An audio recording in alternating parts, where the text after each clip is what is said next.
Make it big, Marvin. Make it real big. Big. Yeah, we're fucking twins tonight.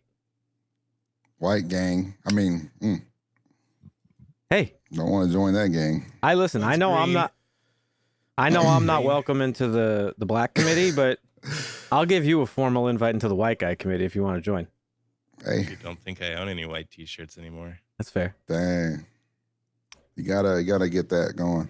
Is that the Amazon Essentials? This one is the comfort colors that I was telling you about. Okay. All right. Sleeves are a little long, but it's all right. Is it? Yeah, we'll Not really. What the hell are we supposed to use, man? Harsh language?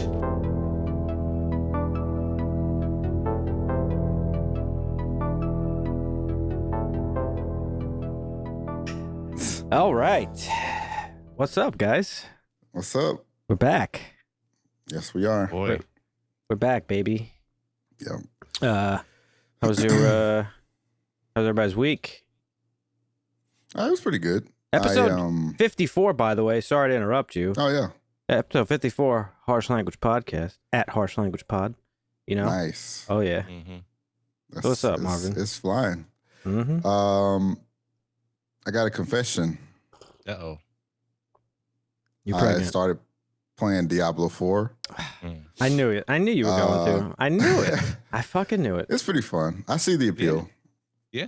Yeah. I never played any of the other Diablo games. You Played a little bit of Path of dungeon Exile, crawlers. but- Yeah, they're fun. Yeah, it's cool. Did you get Vince to play it too? Yeah, me and Vince have been playing together. That motherfucker. Nice. Yep. If you're What level watching are you now? Vince, I'm on to you. Right there. Yep. We've been playing the story Shout out, together. That's cool.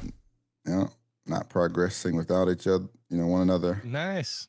I had a friend growing up. This motherfucker was obsessed with Diablo. Like, he wouldn't leave Yeah. the house. He was pale.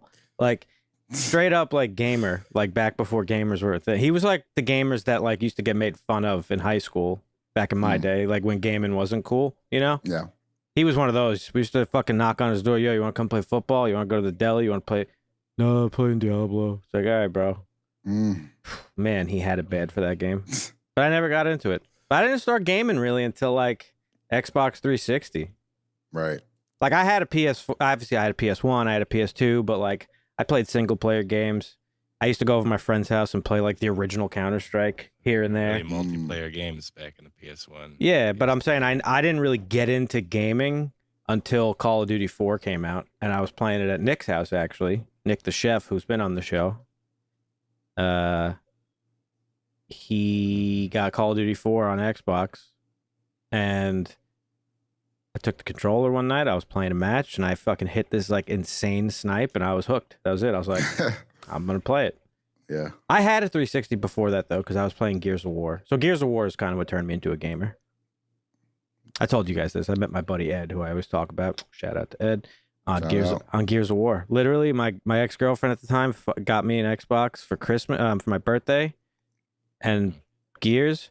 I fired it up. The first match, I was on a team with Ed, and at the end of the game, he was like, "Yo, you're pretty good." He's like, "I met some other guys on the game earlier. You want to play with us?" I was like, "Yeah, all right." And now we've been friends for fucking almost 20 years. So you were a Gears player, Marvin. Yep. Gears was so good. That first one. Yeah, The first one was so good. I think I played the Horde shit more than anything with Gears, to be So you honest. didn't get the impossible achievement. What's that? 10,000 total kills in multiplayer. Definitely not. I did. I grinded that shit I didn't out. have my own console at Okay. first Okay. until later on. That's fair. Yeah. How about you, Dusty? How was your week? It was good. Yeah? Yeah. Did you succumb to Uneventful. any games? I played Diablo for a little bit. Yeah.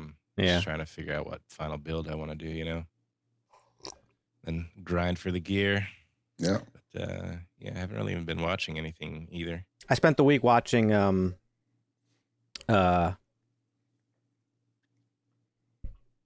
Mr. Mercedes. You said you watched it, right, Oh, Dusty? right. Yes. It's a really good show.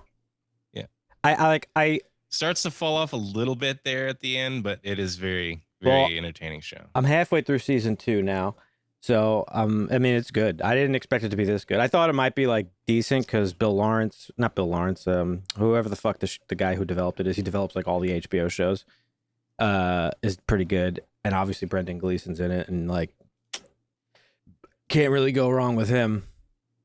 But it's really good, and it's really faithful to the book too, actually, which I was surprised. Doesn't take a lot of liberties.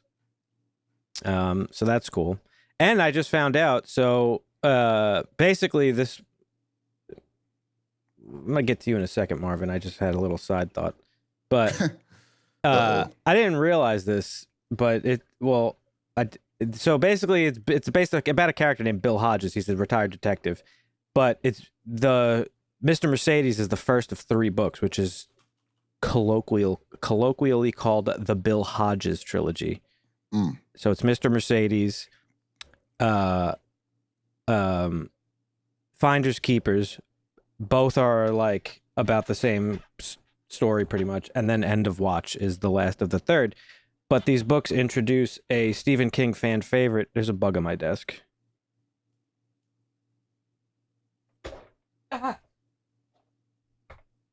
Okay, it introduces a Stephen King fan favorite, Holly, and she's like an OCD, like very eccentric private eye, but she becomes a private eye because of him, like working with him.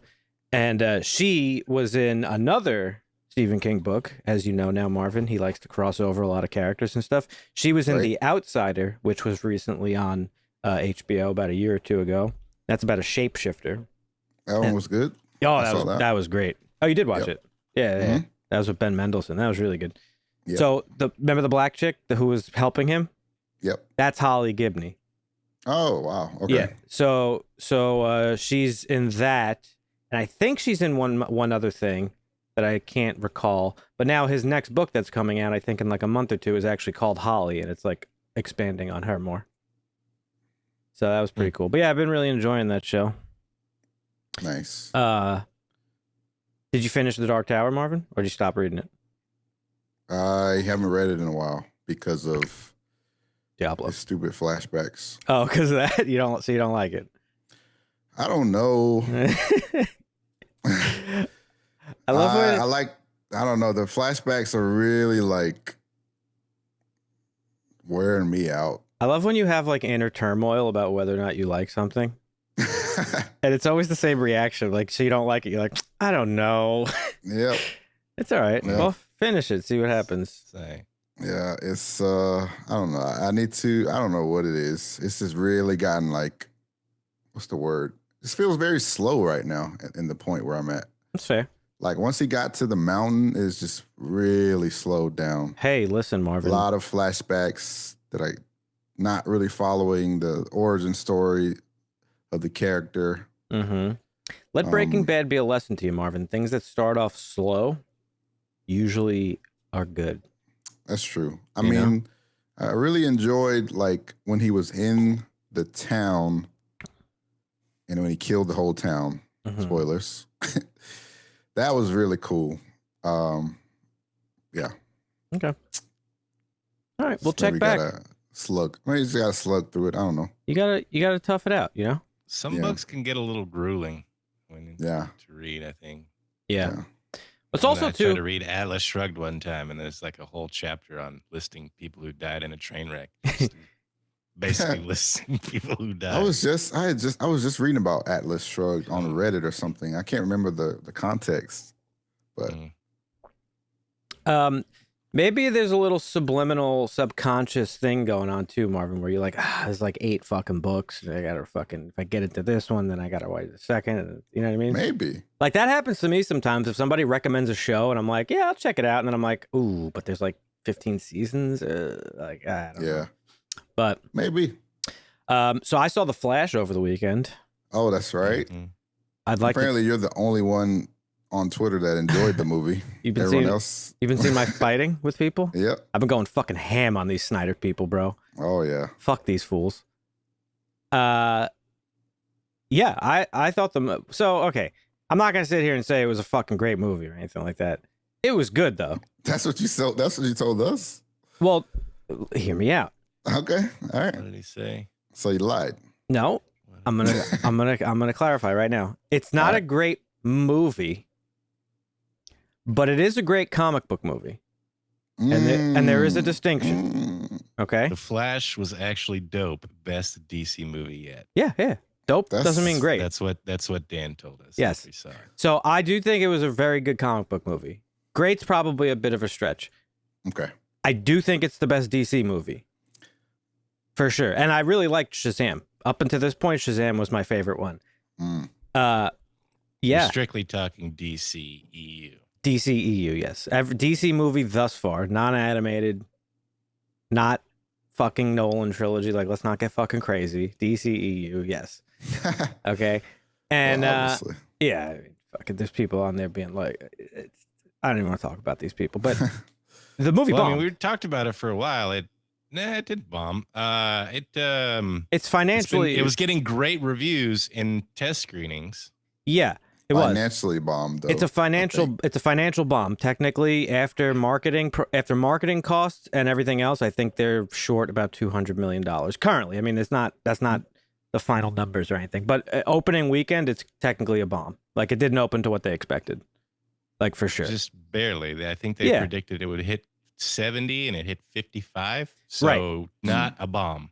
Well, I guess it's not an absolute bomb. Is it surprising that it did 150 million worldwide? And I mean, we'll talk about it in the news. Yeah, we'll get into it. But Rick, what were you gonna say, Marvin? Is it surprising that it did less than Black Adam? I saw an article. I don't know if that's true. A lot of people are comparing it to Black Adam. That did less than Black Adam, or it's on par with Black Adam. Yeah, I don't really. There's a lot of discourse about this. I wanted to talk about it because there's a lot of we got to take advantage of the chatter. You know what I'm saying?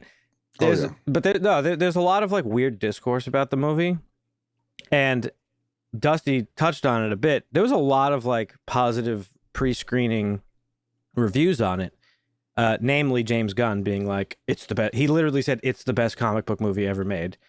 And I'm pretty sure Tom Cruise. James Gunn said that too. About The Flash? James Gunn said that about The Flash, yeah. Tom Cruise he can't be trusted anymore then. Tom Cruise tried to get, I think, the opening moved because he didn't want it competing with Mission Impossible, I think. Could be wrong. But James... How can James Gunn say that when he made... Oh, but hang on. All 3 Guardians of the Galaxy? Well, because he works for DC now. Yeah, he's trying to sell. He has to say that he's trying to sell it. So like, best of all time, people are like really honing in on that and being like, "This guy's a fucking liar," blah blah blah blah.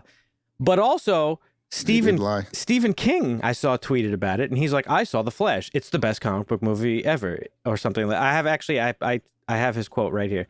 Stephen King said, "I got an advanced screening of The Flash today. As a rule, I don't care a lot for superhero movies, but this one is special. It's heartfelt, funny, and eye-popping. I loved it." I'm sitting here thinking to myself, like, is there a little bit of like a conspiracy going on? Like, are people getting paid to like really fucking like hype this fucking movie up? I don't know. It's a grift. I don't know if that's true or not. But the great grift, yeah. But I will say, I enjoyed it. I went in with like the lowest of low expectations possible. Before you said this is going to be dog shit, I think. Yeah, I didn't even want to see it, if I'm being honest. I texted my friend the day before. I was like, yo, could we just like get a refund for the tickets and go get food somewhere? He was like, nah, bro, it's too late. But I don't know, maybe it's because my expectations were super low, but I really enjoyed the movie. The CGI is absolute dog shit. It's probably some of the worst CGI I've ever seen in a movie. And that brings me to the next weird conspiracy thing, part of this marketing. Andy Muschietti, the director, came out and was like, oh yeah, like we made the CGI look weird on purpose. And it's like, bro, like, it was an artistic choice. Yeah, Dan. You don't gotta lie, dude. Like, this movie was clearly unfinished. Now, I'm not one to, make conspiracies or promote conspiracy theories. And the most obvious explanation is generally the correct one. And probably, I mean, we know that like a year or so ago, they had like canceled the movie, right? Well, it wasn't canceled. When Zaslav came in and they killed Batgirl. Right. This was basically production or post-production. So but I would imagine they changed some things because they reshot some things because they wasn't sure which Batman it was going to be, or whatever. But I thought this got shelved for a minute, and then they were like, "Nah, I guess once." I thought it got shelved because of Ezra Miller being a psychopath. I'm pretty sure most of that happened. Like, maybe we speculated that they were going to shelve it. I don't remember what happened, but for some reason, I have it in my head that they had shelved it. But the movie's clearly, when he was doing the whole cult thing, that we talked about maybe they would shelf it, or that's probably the Flash what it is over because he was in legal trouble. But maybe that's what it was. But either way, the movie was not finished, and it's pretty clear to me WB is being WB, and like we've seen them do it before with like Zack Snyder's films, the Justice League. The Justice League, Batman v Superman got cut fucking weirdly because they rushed it out. Like, they have a tendency to just like release movies and like not want to sink as much money into them. Now, for the budget that it had, the CGI should have been better. So whether or not the VFX artist like didn't have enough time to finish it or whatever, it is like bad. Like I'm talking PS2 cutscene bad. Like. Yeah, I mean, they were also bleeding money back then, and that's why Zaslav brought in, the merger happened and everything. Right. But so, of course, the Snyder acolytes are blaming James Gunn for this and da-da-da-da-da, and bringing Snyder back's the only way. But all that noise aside, the movie's actually good. It's a good movie. I was surprised. It's the best DC movie yet. Sorry, DCEU movie yet. But I'm wondering why it's not doing great. Okay, so you disagree with the phrase bombed, but I'm guessing it has to do a little bit with the fact that general audiences are now like, fuck the DC movies because they suck. Like they don't have a good track record, right? For sure. I mean, it's like the fucking tribal shit. Like they've taken their side. Most people have taken their side, which is Marvel, obviously, and they're not going to support. Well, I'm DC talking stuff. like general audiences, not the fucking like nerds. I feel like the general audience are the ones that would more succumb to like the tribal shit. Maybe.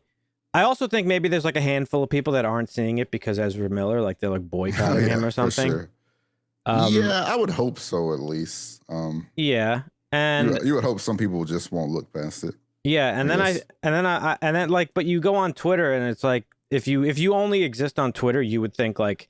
Because these Snyder acolytes, they think like there's just legions of them that boycotted the movie and like they're the reason why it's doing bad. And it's like, I don't know. We did it, guys. Look. Yeah, we did it. Bombed. Yeah. So I don't know why it's not doing great. But then again, the theater was empty when I went to see it. And it was empty when I went to see Guardians 3. And it was empty when I went to see Ant-Man and the Wasp. And it was empty when I went to see fucking, what was the other movie I saw recently? There's another movie that came out. Evil Dead? No. The fuck did I see? It was Ant-Man, Guardians. There's like another one. I don't know. The theater's just been empty recently.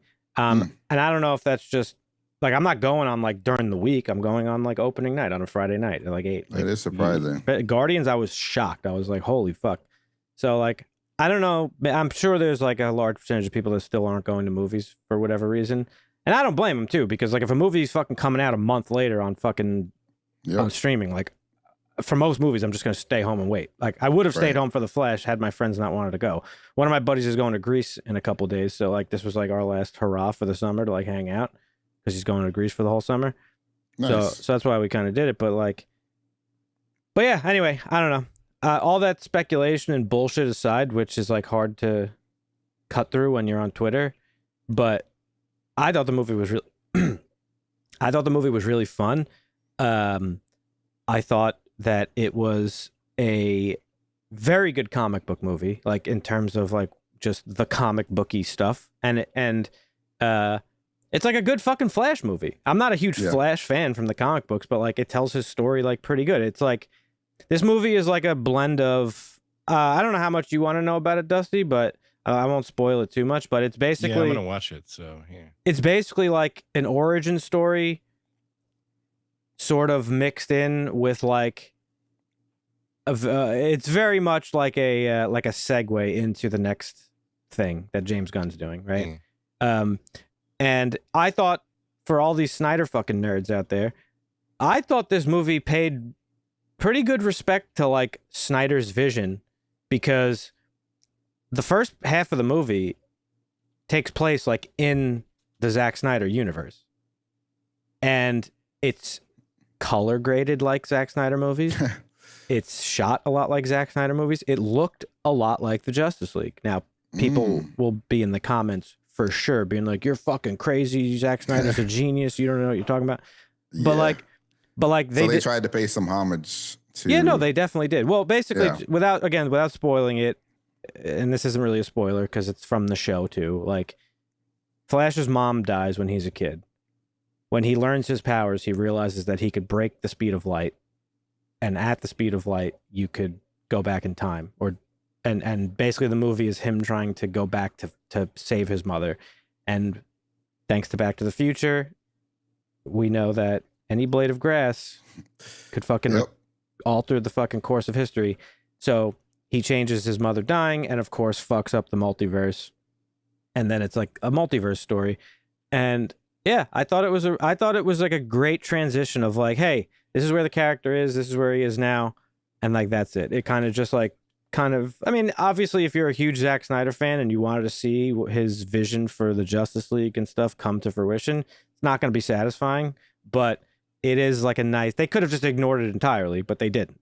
So, yeah, I don't know. I liked it. The CGI was fucking, again, I cannot stress how bad it was, but worse than She-Hulk? Yeah. Oh, yeah. Yeah. Yeah, I'm looking forward to seeing it, but I'm not buying James Gunn's bullshit about the movies. It's the greatest movie I've ever seen. I'm like, dude, and people get the fuck out of here, bro. And it's like, bro, you first of all, you made the Guardians trilogy, okay? Yeah, so that's what I'm saying. You set a very high bar. I know you don't think this shit's better than those movies, okay? It's not better than any of the Marvel movies. So let's just put it out there. Any of them, really. Maybe like better than fucking Ant-Man and the Wasp, but that's not really hard to do. But yeah, it paid respect to Snyder's thing. It fucking it paid respect to the Flash, I thought, and it transitioned well into like what's to come. Just like by saying like, hey, okay, like that universe is done and it's over here now because it's a multiverse story, and they're like they basically compartmentalized it and been like, okay, well that universe is here now, and now we're in a new universe. But the movie was funny. I thought Ezra Miller was really fucking good in it, like shockingly good. For a large portion of the movie, he's teamed up with like another version of himself, a younger version of himself. And when they're both on screen together, like a lot of the time you forget that it's like one actor playing two parts. A lot like we said about Moon Knight, where like Oscar Isaac was so good in that you forget that it's like the same actor playing two different characters a lot of the time. Yeah. So that was cool. And then, of course, you have the bait, which was Michael Keaton, who, let me tell you something. He's still got it, baby. Michael Keaton is still the best Batman. I don't give a fuck what anybody says. He fucking was so good in this movie. He was like, he made the movie for me, obviously, but like, he was legitimately good. I thought it was just like some fucking bait, fan service, like bait to get people into the seats. Nah, he's like a big player in this movie, and he's fucking great, and he fucking kicks ass. Matter of fact, the day I saw the movie, the next day they announced that Andy Muschietti is the director of Batman Brave and the Bold, which is going to be the James Gunn DCU Batman film, and he's directing it. About that last and week, based on what he did with Michael Keaton's Batman and Batfleck in this movie, because Batfleck is in it for a little bit, it's going to be a great Batman movie. Let's just say that, yeah. Oh, man. The Michael Keaton stuff was so fucking good. It's like everything you could want it to be. What did you think about the other cameos? Do you know? I wasn't going to bring them up because I didn't know if you knew about Well, I mean, them. it's in the news, and we might as well segue this into this part of the news. We don't have to jump straight into the news, but... Okay. So, David Leslie Johnson McGoldrick, what a name, fella. He penned the 2018 Aquaman movie. Is already completed, apparently, the script for a Flash sequel. Whether or not this is going to be Ezra Miller somehow moved into the DCU, which was what it's called now, or it's going to be an Elseworlds, who fucking knows? Could be a Snyderverse Elseworlds thing. But he says the film will have to come close to what 2021's The Batman grossed worldwide to get a sequel off the ground, which is $770 million. Yeah. Now they're at 140 right now on opening weekend, which is not terrible, but I don't know. I think. Well, I think I read they're at I think Black Adam got to that high, so maybe it won't. I think I read they're at a $200 million loss currently. I could be wrong on that, so I don't know. I think the budget was 220, and they're already at 140 or worldwide. So, gotcha. I mean, this is opening weekend, so in about a month, we'll know whether or not they made their money or they lost their asses. All right, so let's talk about those cameos for a second. But yeah, in the sequel, Ezra would return. But in the news, we can talk about the cameos.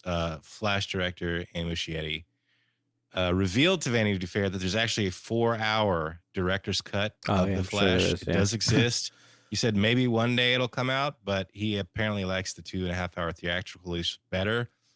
He cut out a lot of cameos. I gotta say, Grant Gustin, Marlon Brando, Linda Carter. Like there was supposed to be a fuck ton of cameos, but they weren't all in it. So only some of them got in. 2.5-hour runtime, by the way, just a little bit of a side note, didn't feel the time at all. And that's, to me, one of the number one signs of like when a movie's good, if you just don't fucking feel the shit, right? Especially Marvin knows. Marvin hates these 2.5-hour movies. We got a fucking long-ass movie that we got to talk about in a little bit. Do we? Pissed me off. Yeah. Oh, you're saying the movie we watched today? Extraction, today? Shit is so fucking long. For no reason. But anyway, which cameos do you know about? I don't want to spoil them because there's a bunch. I know who they cut. I don't know who got in. Do you want me to say I didn't read the full list of it. I don't care. They're not. Okay, so this is also something that's being like wildly overblown on Twitter. Again, it's just Twitter, so I don't really take it that seriously. I like fighting with people on Twitter because it's fun. But so there, at the end of this movie, there's a it's like Spider-Man Far From No Way Home, with like the fractured multiverse, and you get like glimpses of all the people. And it's basically a visualization of Flash figuring out which universe is his, like the right one. Right. And you basically see a bunch of Supermen. I'll just leave it at that. And you could probably figure out. I'll just say it. There's a Christopher Reeves comes first. It's George Reeves in black and white. Mm-hmm. And it plays the theme song to that show, which is kind of cool. And then it transitions into fucking Christopher Reeve and the old Supergirl. I forget her name, the actress from. Well, I assumed if they cut Brando, that Reeves did make the cut. Yeah. Who was the Supergirl actress from this like 80s? Who Christopher Reeves was supposed to be in her movie, but was never in it. I can't remember her name, but she's like who is she? Helen Slater. So she comes and like flies down and stands next to Clark, to Christopher Reeve, and then all of a sudden you see this big giant robot spider, and like Superman's fighting it, but you don't really get a good view of Superman, and then like obviously it reveals that it's like Nicolas Cage's Superman from the non-existent Kevin Smith movie, Tim Burton movie, funny. And that was cool. And then they show like fucking what's his name's Batman, the fuck's his name, Adam West.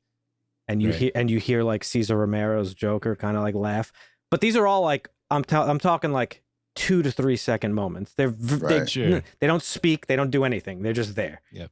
And people are like, "Oh, it's disrespectful to resurrect Christopher Reeves," and like, it's like, dude, shut the fuck up. It's just like a fun, and that's why I say this movie's a good comic book movie, because it's like a good. This scene is like just a love letter to. It's just paying respects to like actors of the past that were beloved, especially like a guy like Chris Reeves, like Christopher Reeve. I always put an S on the end of it. Like this dude's like been the Superman for fucking so many years. It's just nice to kind of be like, thank you, sir. Like, you're paying respects to the shit. Shut the fuck up, bro. Learn to have fun. Not everything's got to be dark and moody and raining all the time. Like, shut the fuck up. So yeah, those are the cameos. It's like not a big deal. It's not a big deal at all. Everybody needs to fucking calm down. It was great. I got a little teary-eyed when I saw Christopher Reeve. That's pretty much it. Like, I thought the movie was good. Is it the best movie? No. But I thought that, like, you strip all that crazy shit away, like the multiverse stuff. It's actually a really nice story. Like, the stuff between him and his mom was, like, really emotional. I even cried at the end of it. So, I know I'm a crier and I cry at everything. Shocker. But yeah, it was good. I liked it, and I think you guys would like it too when you watch it. Nice. So I do want to see It's a 7.4 on IMDb. yeah, it's getting good ratings. Like the only people that are shitting on it are fucking Snyder nerds on Twitter. Like, shut the fuck up, bro. Rebel Moon's gonna come out soon, and you could fucking go jerk off on your fucking TV screen while you watch it. I don't know if I would give. It's not in the 7s for me. If I had to put a rating to it, I'd give it like a 6.5. The CGI really fucked me up. Like if the CGI was better, I'd probably like it a lot more. Simultaneously, it wasn't distracting from the movie, but at the same time, it's like, it's 2023, guys. Like, that's not acceptable. Yeah. And I go back to this a lot, but like in a movie like Endgame or Infinity War, when you see the fucking like whiskers on Thanos' face and like the fucking like veins in his head like pulsing when he's speaking, like we've seen it done very impressively. Now I understand that movie had like outrageous budget, but like, come on. There should be a VFX artist strike because these people don't get enough love and respect. But yeah, so that's my thing about The Flash. I liked it. I thought it was good. Yeah. Did you guys watch the Kraven the Hunter trailer that came out today? Yeah. Sent it to the... What'd you get? Yeah, you sent it earlier. What'd you guys think of it? I couldn't watch it earlier because I was at the car dealership. I was with my aunt, which she was picking up a new car. I went along with her to help her out. I'm excited for an R-rated comic movie. Yeah. That's true. Another one, I guess, at least. I don't know how I feel about it. It looks interesting. I don't really know much about Kraven though, but well, he's like one of Spider-Man's most formidable villains. Because he's a hunter. Like he basically hunt. His like whole thing is like he wants to hunt the most dangerous possible game. So like Predator. Basically, which would be superheroes. He's essentially like the Predator. Yeah, exactly that. Like it is that's the highest honor. So who better to go after than fucking Spider-Man, right? Yeah. But there's a really good Spider-Man comic book called Kraven's Last Hunt, and it's probably like one of the best Spider-Man comic books, I think. It's considered one of the greatest Spider-Man comics of all time. Like it's so fucking good. Yeah. And so what was this happening at the end here? What? There's Rhino? like a doctor. Yeah, is that who that is? Okay. Yeah, Rhino. He's a villain, Spider-Man villain. Got it. But basically, in Kraven's Last Hunt, little synopsis: Kraven hunts down Spider-Man and he defeats him, and seemingly shoots him dead. Kraven buries him and then puts on a copy of the Spider-Man costume to prove himself superior, basically. Damn. And he goes around like being Spider-Man to prove like, no, I'm a better Spider-Man.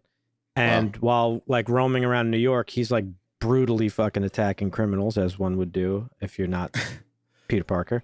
Yeah. And he basically he captures a villain called Vermin, who Spider-Man previously needed the help of Captain America to defeat. And then after a couple weeks, Spider-Man, I think, comes back from the effects of Kraven's tranquilizer dart. He digs himself out of the grave, and then, they go on their thing. But this is when I don't know if this is the first time, but it's a time at least when Peter Parker puts on the black symbiote suit, which is obviously so famous. Right. It's just a great story, and I wish that was going to be the movie that they were doing. Right. But it's not. I thought this would have been a great... Because it's Sony, right? It's Sony, and they're like desperately trying to like make the Sinister Six, which like please stop, because please just stop it. But I gotta say, I'm a little bit iffy on this because I don't think the trailer made it look good, to be honest. I thought the trailer was kind of weak. Yeah. I was picking that up too. I don't like the fact that they didn't give him his like, I guess in animations and video games and stuff, his accent. I think that's like kind of key in my mind to the character, but maybe not. They instead gave it to fucking Russell Crowe, which somebody's got to get this dude a new agent because all this guy does now is roles that require some cartoonish fucking foreign accent. First it was Thor, then it was fucking Pope's Exorcist, now it's this shit. He cannot do accents, guys. Please stop casting him to do accents. Please. It's ridiculous. Oh, shit. So I don't really like that, but the other side of the coin is like, it's being directed by J.C. Chandor, and he's a fucking great director. He's got he's got a few movies, but they're all bangers. Okay, he did Margin Call, which is great. All Is Lost, which I told you about to watch. Great movie. A Most Violent Year, great fucking movie with Oscar Isaac, and Triple Frontier, which I won't say is like an amazing movie, but it's a good movie, good action movie with Ben Affleck and a bunch of other people. I think it's Ben Affleck, Oscar Isaac, Charlie Hunnam, your boy. I forget who else is in that, but yeah, he's a good director. So, and part of me is like, well, I mean, maybe it'll be fucking good, but then it's like the Sony part of it, and like the trailer didn't really make it look good. So I don't know. I'm a little bit torn on it. This will be. I'm not gonna go out to see this. That's for damn sure. I'll wait till this hits. Right. Streaming. So they're doing Spider-Man's biggest op with no Spider-Man. Well, that's up in the air. And the movie. Yeah, nobody really knows what the deal is. There's like, if they're doing a Sinister, you don't do a Sinister Six if you don't plan on bringing Spider-Man now, but Sony owns Spider-Man still. So at any point in time, they still have Spider-Man. At any point in time, they could be like, yo, fucking, what's his name? Who plays Spider-Man these days? I can't remember his name. Tom Holland. Yo, Tom Holland, we want you in a Sinister Six movie. Like, that'll happen, but it won't be connected to the MCU. They're trying. So trash. They're trying to make like a Spider-Man verse. They got a Madam Web movie coming out. They got a fucking Venom 3. It's like they're trying to build like off the popularity of Spider-Man without using Spider-Man, and it's just so fucking stupid. It's just like, let Marvel make you money for free. It's like, why are you trying to produce movies that aren't good? Yeah, but it's extra money, Marvin. It's extra.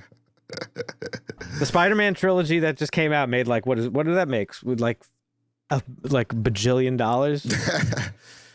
several billion for sure. Let's see. No Way Home alone was like $2 billion.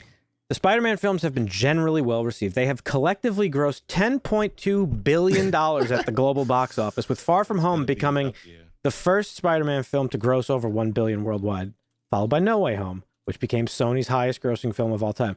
So Sony, you don't got to make your own movies, guy. Yeah, Marvel's doing it for you. Why are you wasting resources? Yeah, just let them do it. That was I think Columbia's owner Sony agreed to pay $10 million for the Spider-Man IP back in the day. Oh my God. And then 5% of movie grosses. So like that's $10 mil. Like get $10 billion off of it later. Yeah, that's not bad. You know, call that the come up. That's a good come up, yeah. But as far as trailers go, I don't think the trailer was very good. I don't know. I'm looking forward to it. You know, I didn't think Morbius was terrible. It was cheesy and a good meme, but I think it lacked because they made it PG-13, and I think that after Deadpool, they're starting to see that there are adults who will go see good R-rated comic book. Of course there was. If you stop trying to make it for everybody and make $1 billion in every movie and you make a couple R-rated ones, they're going to do really well. Do you know what the problem is, though? There are people that think R-rated has to mean gritty and fucking dark and brooding. And tits showing. Yeah, like go watch fucking tits showing. Yeah. Go watch fucking Deadpool. That's like, it's fucking hilarious and just like a comedy. Like, I don't get this whole, and that's the criticism. A couple murders. That's the criticism that these Snyder freaks seem to have over Marvel. They're too fucking fun. It's like, what? What a dumb fucking analysis. They're just too fun. Like, okay. Whatever. I don't care. If anything, they're too predictable, and that's the problem with the... Lately, yeah, I would give that 100%. Yeah, absolutely. Superhero fatigue that everybody says. It's really just... It's not superhero fatigue. Tired of superheroes or stories. They're tired of churning out goddamn mathematically equated movies to try and make $1 billion off it. And it's the same shit over and over and over. That's it. It's mid fatigue. That's what it is. as the kids would say. Fatigue. It's mid-movie fatigue. Yeah. Yep. Keep the mid off the streets. So yeah, I don't know. Not excited for the movie. Really, I'm not excited for it. And the trailer I don't think was a very good trailer as far as trailers go. So that's just me. What do you think, Marvin? Do you have any interest? Not really knowing the characters that well. Of Kraven. this Kraven? Yeah. Or even not knowing like where it even fits into the. See, you're like the perfect example of why I think this is a stupid idea. Because this is clearly marketed towards guys like me and Dusty who like know the character. Like, oh fuck, Kraven. Yeah. You, as a like general audience person outside of the podcast, you're just like, wait a minute. There's the MCU, but then there's these movies and like Spider-Man villain, but not Spider-Man. Like, what is fucking going on here? Like, yeah, I mean, I just don't think the trailer was that well done. If the trailer would have been better, I think it could be something that I'm very interested in. The trailer was bad, and listen, that doesn't mean the movie's bad. Making a trailer, we've talked about this. It's an art form in and of itself. Yeah. So maybe whoever cut the trailer just sucks.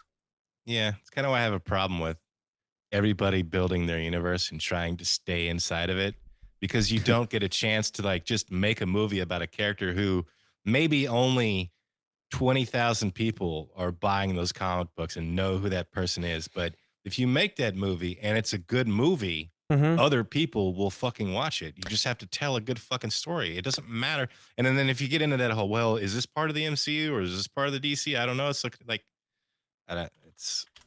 Well, I'm getting universe fatigue from all these fucking. That's true. Hey, I feel that too. I agree with you, but then like I think that applies to non-Marvel stuff, right? Because people talk about the Marvel formula. If anything, their formula is to like build their characters so that by the climax, like you have an emotional investment into those characters. Matter of fact, I didn't say it when we talked about it, but in The Flash, I think that's the weakest point of the movie, and probably one of the reasons why people aren't really maybe going out to see it is because there's no real attachment to The Flash. And that was like the failure of Zack Snyder's films. It's like, here's a Superman movie.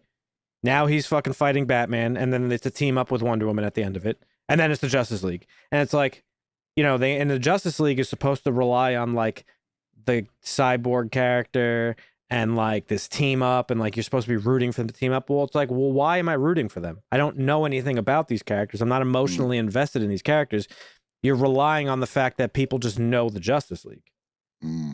Think about if Marvel had made like Iron Man and then immediately went into Infinity War. It just wouldn't have the same impact. It's impossible. Yep. So I agree with you, unless it's talking about Marvel, because Marvel did it right.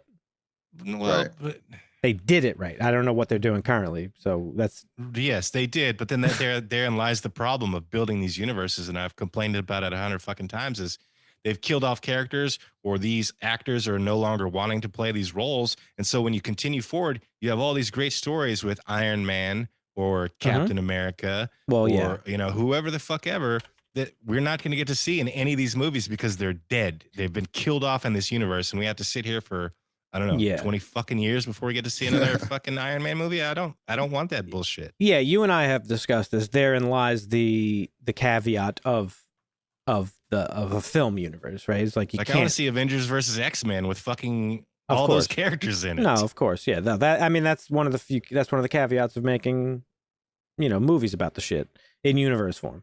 But I mean, you know, I think well, either way. Yeah, we'll get Ironheart soon, you know? Yeah. Makes up for it.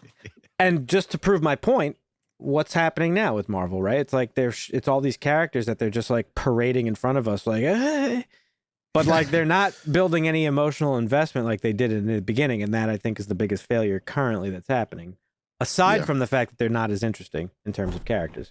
So, yeah, I don't know. Yep. But yeah, fuck you, Sony. Like, this is, nobody cares. Like, stop. Yep. Again, just no emotional there's no emotional attachment. Sony, I love it.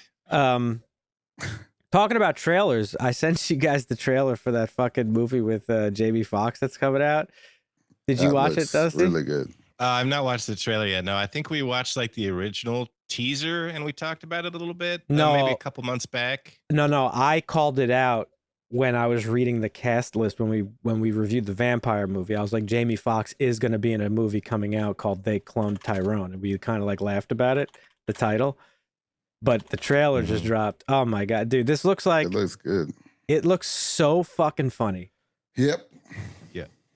It looks really good. I swear to God, we've watched a teaser on this before. I don't think so. You got a lot of people in this too. John Boyega, David Alan Grier.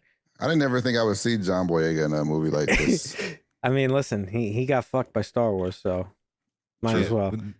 There was a teaser trailer released September 2022. So we talked about it way the fuck back in the day. I didn't watch it. I know I didn't. This is the first time I saw it because I didn't remember this movie existed. We might have actually reacted to it in a trailer. I'm gonna have to go to our I'm telling you we don't. I know we don't. I know. I edit the shit. I would know. I'm telling you we did. Are you confusing this with the other vampire Jamie Foxx movie? I think you're confusing this with the vampire one. Day Shift. I don't know. Yeah, I think that because we were talking about Tyrone or something. Well, no, I had said when I was reading the credits of Day Shift, I said Jamie Foxx is in an upcoming movie called They Cloned Tyrone, and then we kind of like laughed about the title. Yeah, but that's all we talked about. Yeah. So when the trailer came out the other day, I was like, "Oh shit!" Like I remember talking about this briefly, but this shit looks fucking hilarious. Yeah, it does. And who's directing it? A guy named Jewel Taylor. This is a new guy. He wrote Creed. Wait. He wrote Creed 2. Oh. And he wrote the new Space Jam that like has a 4.5. Oh, this is gonna be his directorial debut. Yeah. Nice. I think. Good for you. As far as like feature film. Yeah. Yeah. No, this looks fucking hilarious. I'm like really fucking pumped to see it actually.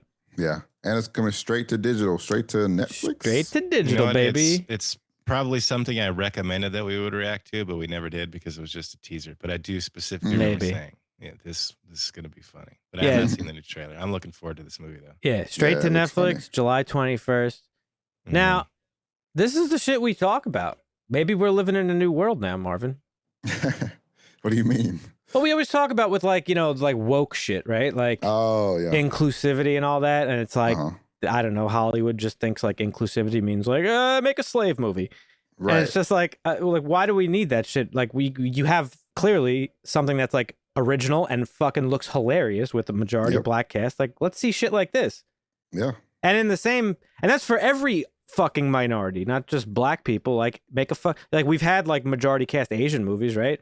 And like, just do that. We don't need fucking like weird other stuff that they try to do with like, I think we should cast Michael B. Jordan as Superman. What do you guys think of that? It's like, why? Yes, do it. So speaking of all black films, while we're on the topic, have you guys seen the trailer for this movie that's out currently called The Blackening? No, I don't think so. It's a horror movie, it looks like, or horror comedy. It's like all black cast. Oh, we were talking about this, weren't we? I also want to see this. The tagline for it is "We can't all die first," and it made me fucking cackle because that's the trope. Like the black guy in a horror movie always dies first. Yeah. So I thought that was funny. So that's pretty funny. No, we talked about this. I want to say, did we? Either last show or the show before last. And this looks fucking good too. I want to watch it. It's out already, huh? Yeah, the only actor in it that I know is Melvin Gregg, and I don't know him. I've just seen him in stuff, and I couldn't tell you what it was. But yeah, this looks good too. But here's a big caveat. This director has a lot of credits, okay, and they are just not good. One of which is Fantastic Four. And, oh shit! And like just people don't like Fantastic Four, the original. Those movies are an abomination. Damn. He did direct Ride Along, which probably doesn't have good reviews. Hey, he directed Barbershop, so he's good in my book. Was that good? I never saw that. The original Barbershop, yeah. That's the one with fucking funny Ice Cube, right? Yeah. Is it funny? Yeah. I think I never watched it because I didn't think I would get it. Why? Because it's white? Yeah, actually, pretty much. But not because it's like because this is like a you very go to barbershops. Yeah, but it's different. Like I feel like this is like a how do I even explain it? Didn't you enjoy like Friday like and you're shit? Appropriating the culture. You like Friday, right? I do love Friday, yeah. So you'll definitely like Barbershop if you like Friday. Yeah. I just feel hilarious. like, yeah, I mean, I'll check it out. I like comedies. If you don't like Friday and Barbershop, I would probably say you're racist. Yeah, no, I love Friday. Friday's one of my but Friday is one of my favorite movies ever. You know that. I quote it constantly. Yeah. Yo, hide your chain, bro. Debo's coming. That movie's fucking great. I love that movie. It is funny. I think it's one of the best comedies ever made, personally. Yeah. But Barbershop, I think I never watched it because I didn't like. It's different in like black communities. Like Barbershop is like the hangout spot, right? In a lot of places. So it's like it's not culturally. like it is, I guess. In, like there are like old school like white people hung out in barbershops too. It's not even a race thing. It's the barbershop thing is really what it is. I don't think I get like the camaraderie of like no, you'll get it. Hanging out at a place. You know? My uncle's shop has like become the barbershop. Yeah, like old people just go and like hang out with him while he like works on cars. Yeah, it was a place where you could pretty much run into anybody if you were right. Yeah, you just go in, you hang out, you shoot the shit, fucking get a quick trim. I feel like, if you can watch and enjoy Friday, you could definitely watch Barbershop. Hey, I feel like Friday would be harder for someone to really? You think so? Laugh at and understand culturally. You mean culturally? Yeah. You think Friday's a more culturally like unique movie than Barbershop? For sure, I think so. In what way?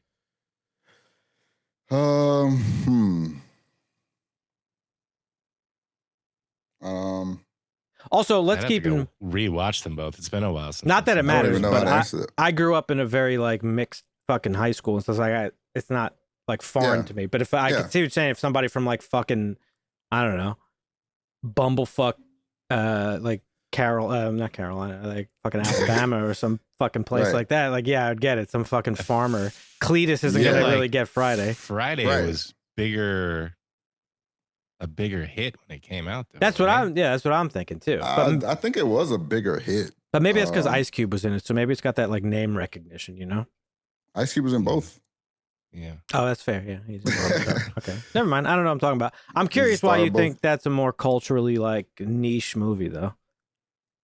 I don't know. I guess people have always been obsessed with like hood culture and shit. So maybe Friday is easier to get into. You think it's a hood movie? I guess it is a hood movie. It is. It 100% is. Oh yeah, that's true. Because next Friday's like given the time that it came out and what was going on. And next Friday's like him like getting taken out of the hood and going to like a rich neighborhood. His uncle lives in like some bougie ass fucking Mike Epps. That's so funny. Mike Epps was his cousin. Mike Epps. What was his name in the movie? No, they teens. Day-Day, yeah. Day-Day.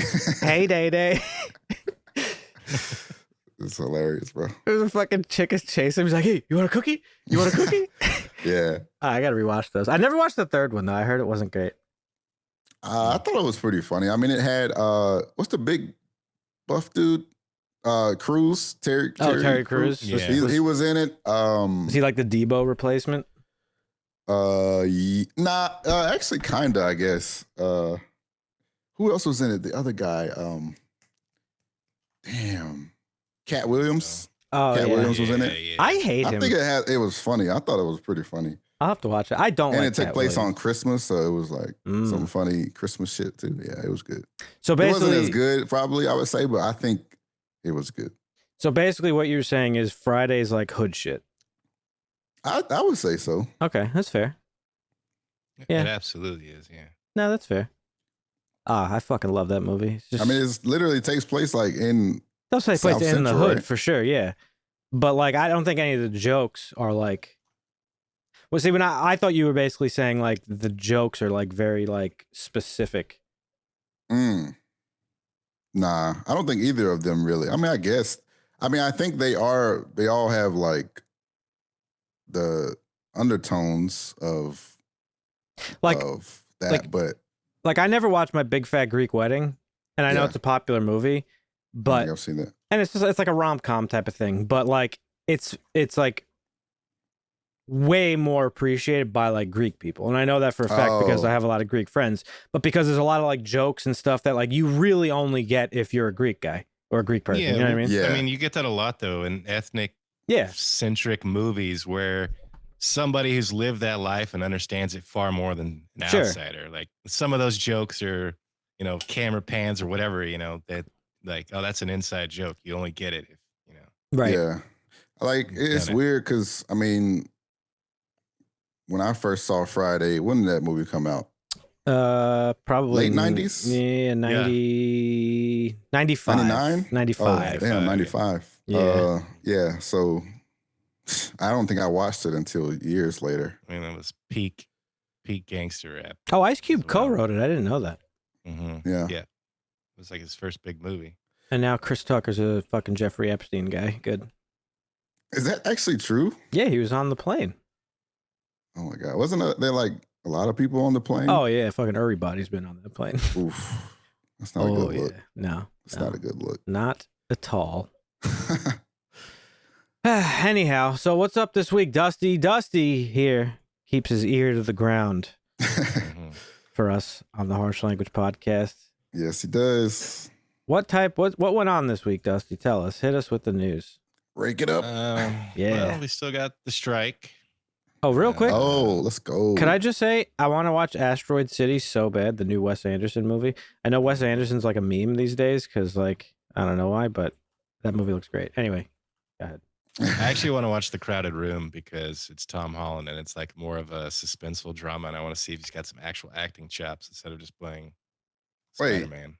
Oh, he does. Yeah. Don't disrespect him because he was in that movie. The one on Netflix. A few years back, Netflix. He was messing around with. I know what movie you're talking about.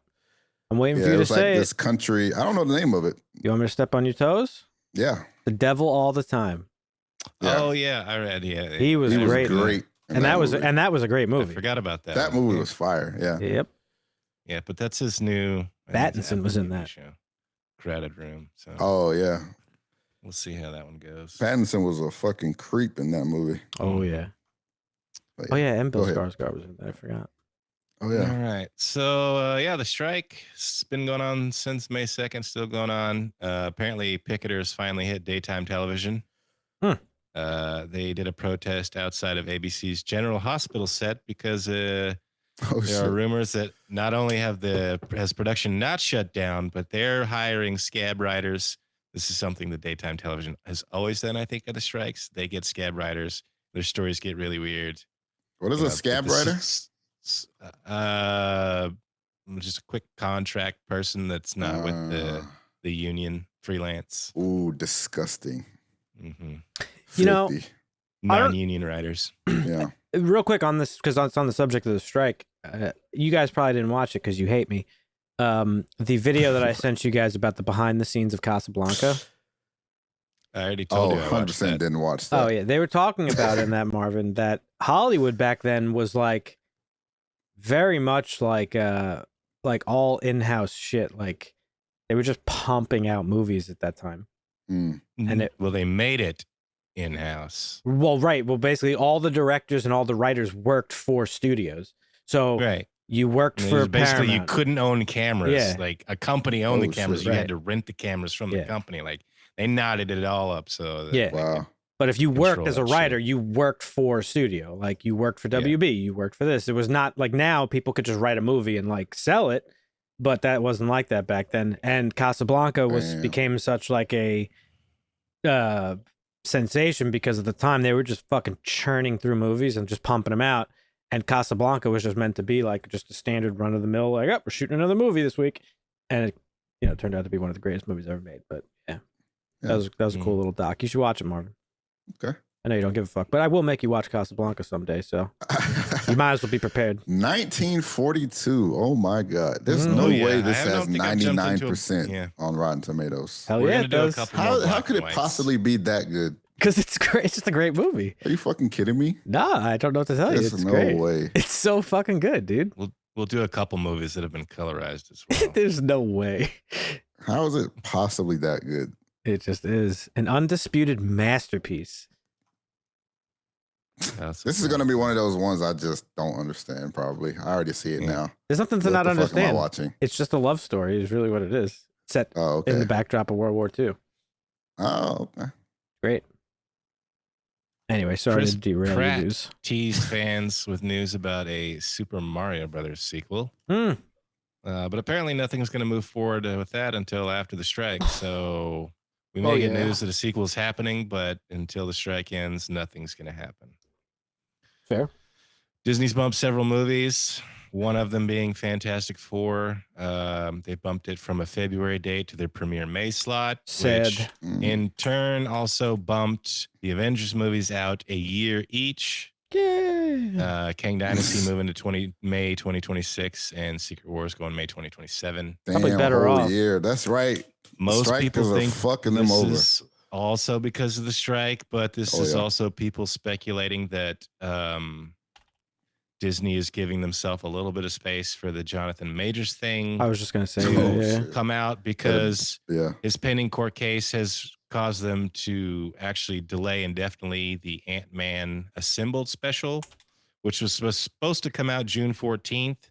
They didn't release it, and they're just saying it's delayed indefinitely, and I think it's just because they want to be safe and see what happens with the Majors court case before anything. So probably a little bit to do with the strike. But I think putting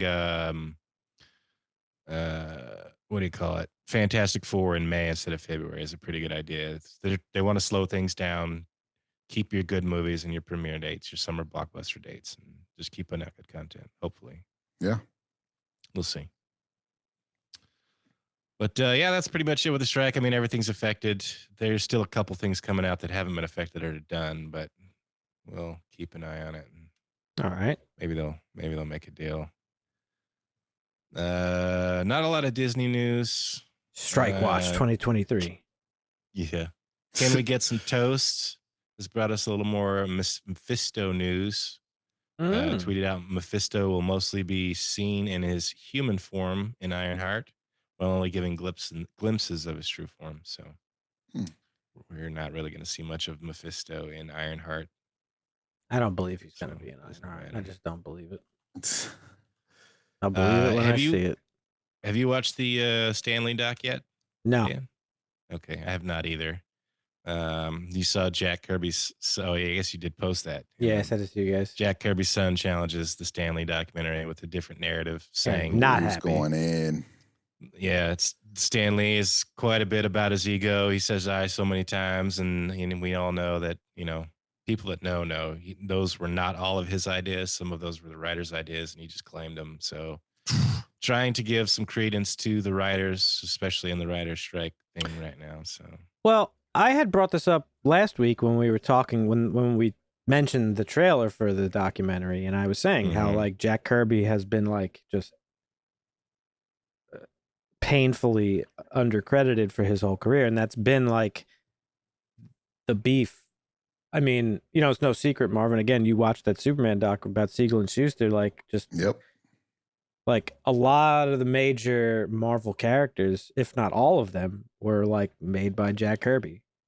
And Stan Lee, yeah, he was part of it, but like he was the face of Marvel, so he kind of like made, whether it be inadvertent or not, like took credit for those things. And according to the Jack Kirby family, like he never really kind of like been like, no, this was Jack who made this.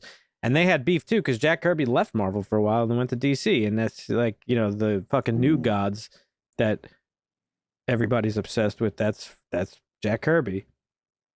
So Jack Kirby's responsible for like some of the most popular characters in comic book history, like a large majority of them. In fact, Fantastic Four, Spider-Man, Silver Surfer, all the Iron shit. Man. I think Silver Surfer is like one of the few characters that Stan Lee came up with on his own, if I remember correctly, but I'm not 100% sure.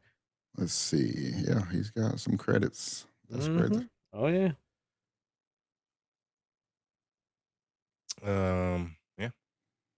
Yeah, I did read that though, and I was just like, damn. Yeah, it was quite the slate. It's on the interwebs if you people are interested. I'm still gonna watch the documentary though, because like. Yeah, absolutely. Like I love Stan Lee, obviously. He's still a legend, even the corporate dick. They were all corporate dicks. Not that it excuses it, but that is a cutthroat. Let me tell you something. The comic book industry back then was ruthless and fucking cutthroat, bro. They didn't fuck around. Yeah. Whew, shit. Speaking of mid-movie, speaking of mid-movie fatigue. Oh, yeah. Chris Hemsworth spoke to EW on his Thor character. Yep. He basically said, I don't want to continue to do it until people are so exhausted that they roll their eyes when they see me on screen as the character. I don't want to do that.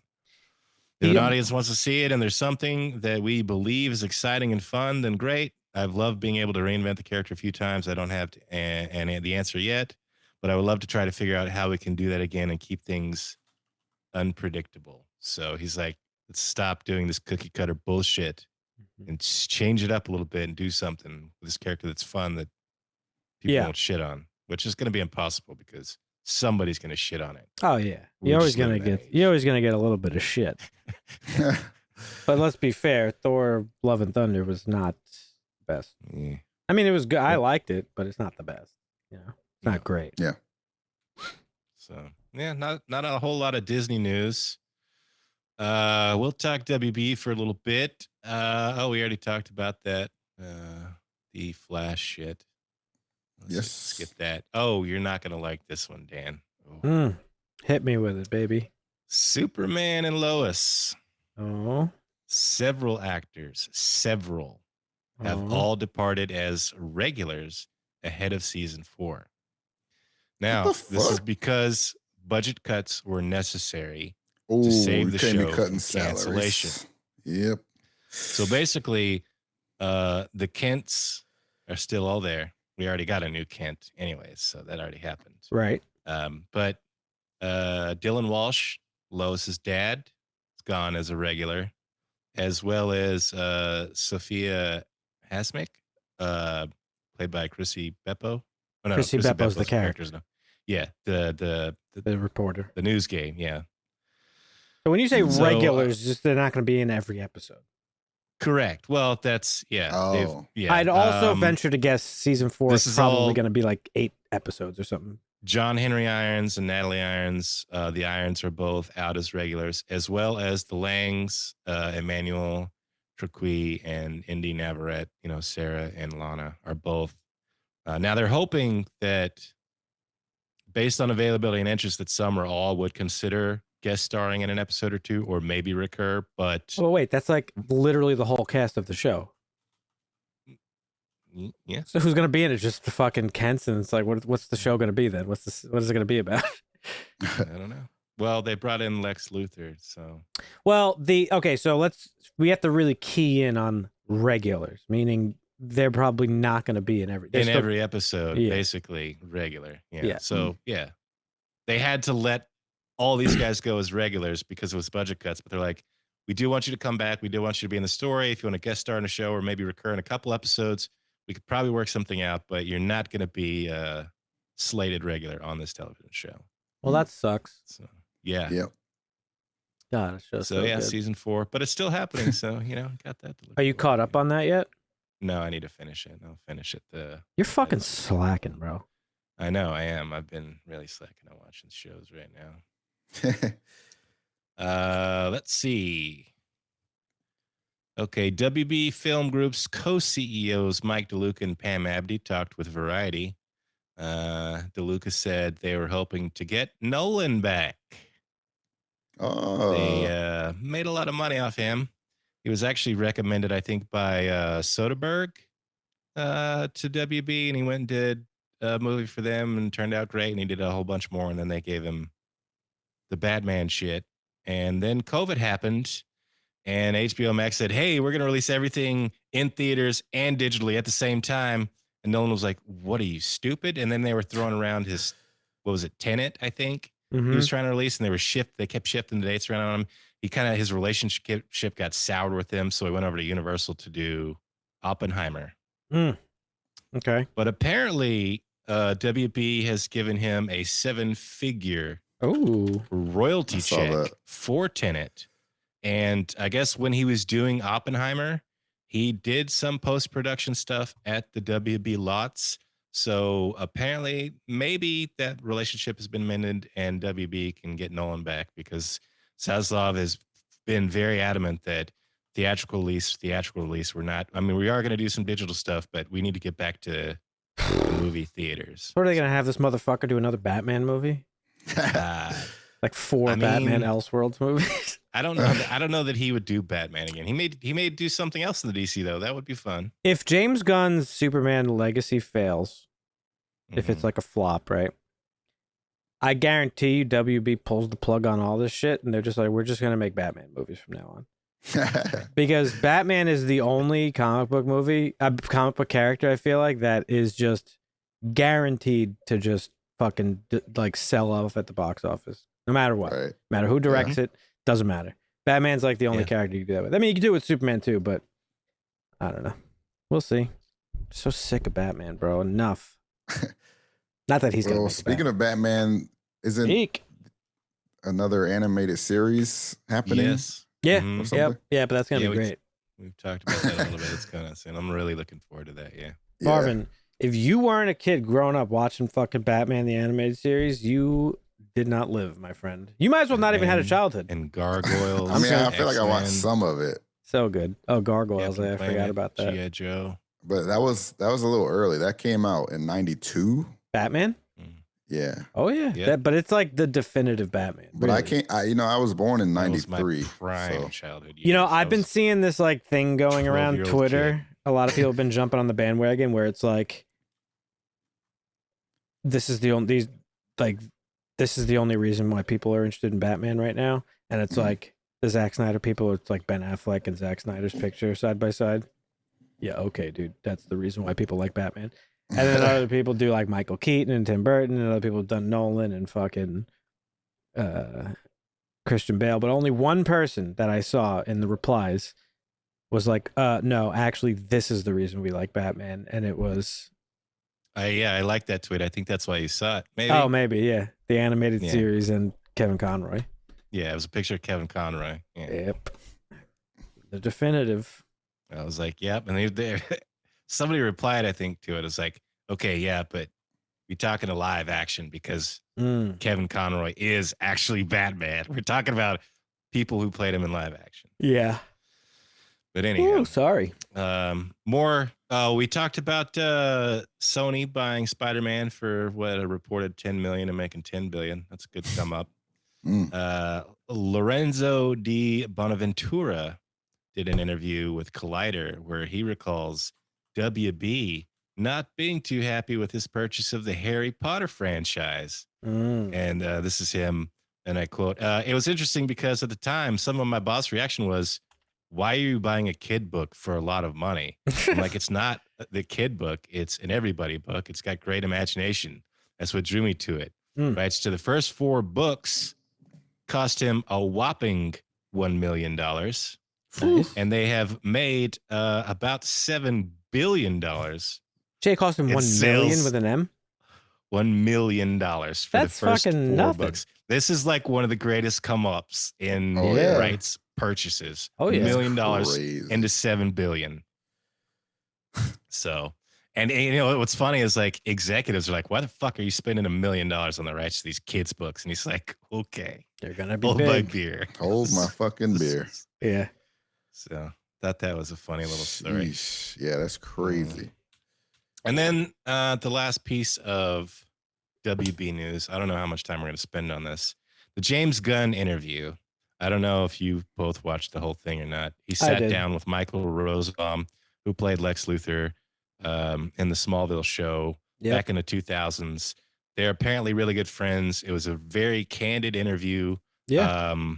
Very great interview. There are a lot of places when I was looking at news this week, a lot of people were pointing that just little snippets of things. James Gunn said this. James Gunn. It was all from the same. Well, I mean, from now just go until, listen to the fucking interview. From now until Superman releases, like that's gonna be. Oh, James Gunn farted last night.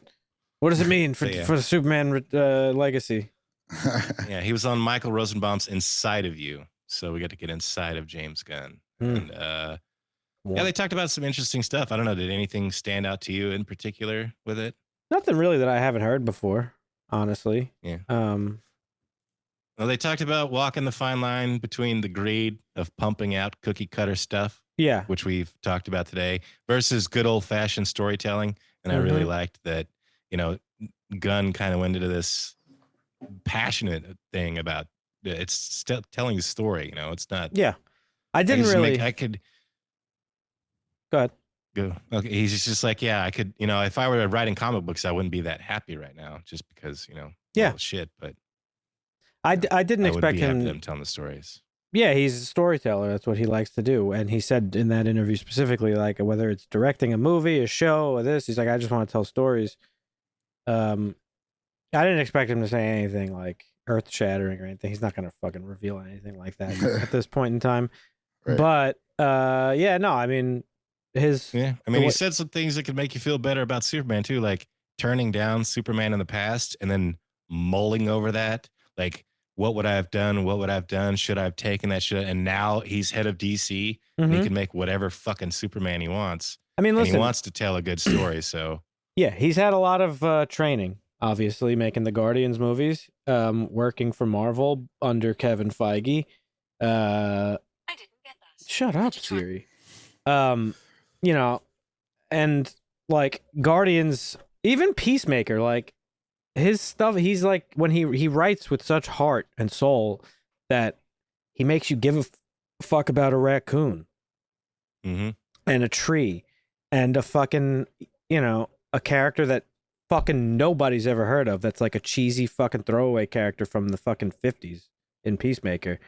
And he like takes these characters and like makes them like relatable and people love them. So I think he's going to do a great job with Superman. I will say, though, I thought about this earlier. I don't think we should expect to get the type of Superman we've seen before. I think a lot of people maybe think like he's going to revert back to like the Donner type of Superman. I think he's going to do a totally different thing that we haven't seen before.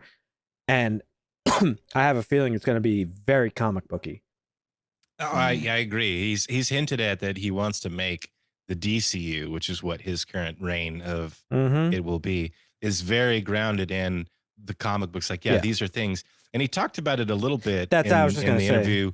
He was talking about how it's world building because you have, Gotham City, you have Metropolis, you have Bloodhaven, you have, it's like Westeros where you can build that shit up. It's not like Marvel. He didn't specifically say them because he's not throwing people in the bus, but where you just throw superheroes in a city and that's it. Like, oh yeah, you're in New York. But well, no, he was like, he building a world. He didn't say Marvel specifically, but he was comparing it too. He was saying that DC is more of like a mythology, and he says it's more of like a fairy tale. These stories, right?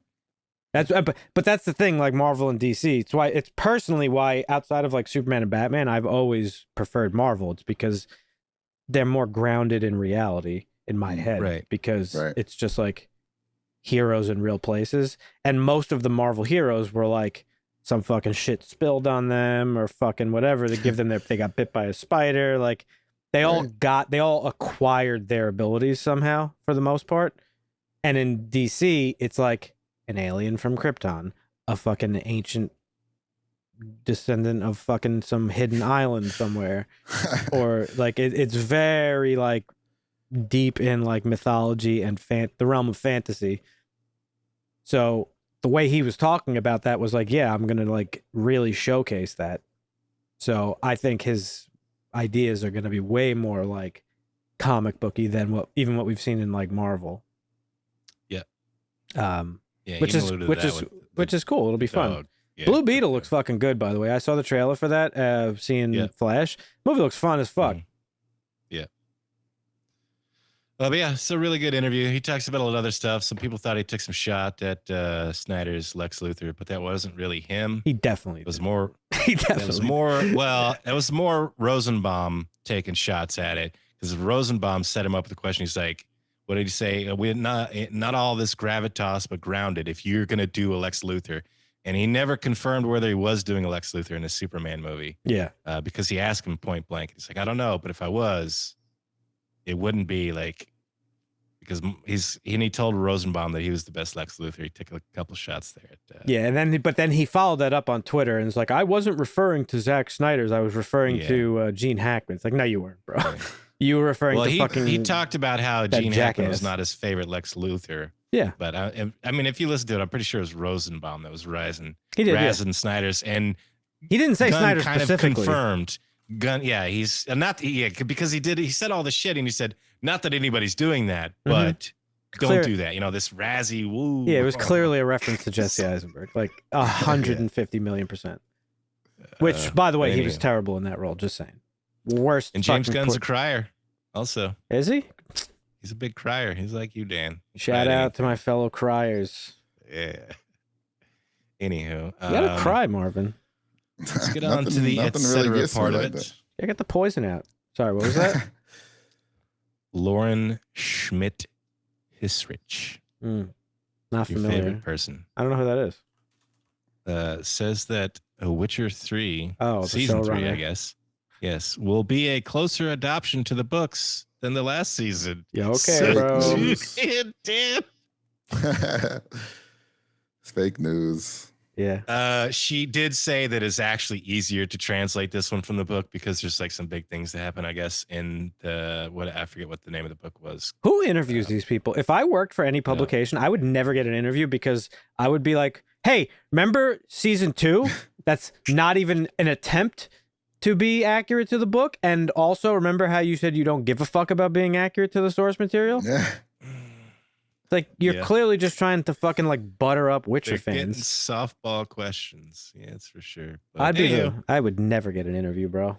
Comes out in 10 days. We get to see the first half of it, and then we got to wait till, like the end of July. If I ever got... Imagine we, like, blow up as a podcast, and, like, we get Zack Snyder on here. Literal first thing out of my mouth is like, bro, what were you thinking? What do you mean? You wanted to have... Bruce impregnate Lois, fall in love with and impregnate Lois while Superman was dead, just for Superman to come back, flip out, kill Batman, redeem himself, and then raise their baby as the new Batman. That was your big idea for this fucking story. What were you smoking, bro? And then he would literally leave. You would see the source go blank the way like when Coded's internet died before. Yeah. Mm-hmm. And then that'd be the end of it. Yeah, this interview is over. Sorry. That's it. Sorry. Yeah. Mm-hmm. What were you fucking thinking? Okay, we already talked about the Sony Kraven trailer, R rating. And yes, Alexei Sitsevich is Rhino. Mm-hmm. October 6th. So, yeah. Also, I don't know if you know this. Sony released a rebranded director's cut of Sam Raimi's Spider-Man 3. It's called Spider-Man 3.1 because I heard about that was the only Spider-Man that just didn't do as good as the rest of the Raimi Spider-Mans. It was a little weird. It's not very good. Emo Peter. And like the worst version of Venom possible. Yeah. So I feel like Marvin loved that one. You loved it, didn't you? I was looking at the article and it's like, here's everything they added and changed. But I didn't read it because I kind of want to see it. Yep, I would watch it. So, all right, maybe we'll do that this week. Sony also slotted 2 dates in the future for untitled Marvel movies. November 8th, 2024 and June 27th, 2025. It's estimated or believed to be that the November 8th, 2024 is going to be the Spider-Man 4 Tom Holland movie. One of them's probably the Spider-Verse movie too, because contractually obligated. Yeah, the one that's out right now is part 1 of 2, I think. Like they've already said it's part of like a 2-part movie. It ended on a to be continued, I think. But they set those dates aside, so we'll see. Hey Marvin, you watched the first Spider-Verse? You liked it? It was great. What did you think of Miles Morales? I think it was cool. I like. People love Miles, bro. People love Miles. They do. He's like probably the biggest fan favorite in the characters that were like spin-offs of, or like as far as spin-off characters go, he's probably the most popular. Because there's been a lot of characters that it's like, oh, there's a new Spider-Man, there's a new Iron Man, there's a new fucking this person. Mm-hmm. So yeah, the second one's supposed to be really good. I haven't watched it yet. That's what I heard. I want to see it. Apparently, there's I don't really want to go to the theater to see it. Hey, listen. Apparently, there's a good one available. A good one. Let's just keep it at that. Yep. Love a nice good one. Yeah. You didn't play Death Stranding, did you, Dan? Yeah, I did. Oh, yeah. What'd you think of it? I loved You it. hated Play it. Marvin? No, I loved it. What do you mean I hated it? I didn't play it, but Dan told me he hated it. He said it wasn't a good game, Walking but it was simulator, a good story. Delivery simulator. whatever they I call it. never said that. They're making a movie. That's what you said, Dan. Did you You know said it was a slog to play through it. You said it was a good story, but it was terrible to play it, actually play through it as a game. Yes, I did say that, but I didn't say I didn't like it. I liked the way it was. I said it's not for everybody because it's a slog to play through. How dare you misrepresent my opinion, Marvin? That's the vibes I was picking up. Hey. No. I have it. I've not played it yet, though. That's one of my, You literally titles deliver on the packages for like 15 hours. I would not recommend this game to many people. Well, it they're is making a movie. on Steam now. It sure It's is. been on Steam for a while, but it is on Steam. Yeah. Hideo Kojima himself had to clarify his involvement in the project. He tweeted out, just to be clear, I am deeply involved in producing, supervising, plotting, look, design, and content of the film adaptation of DS.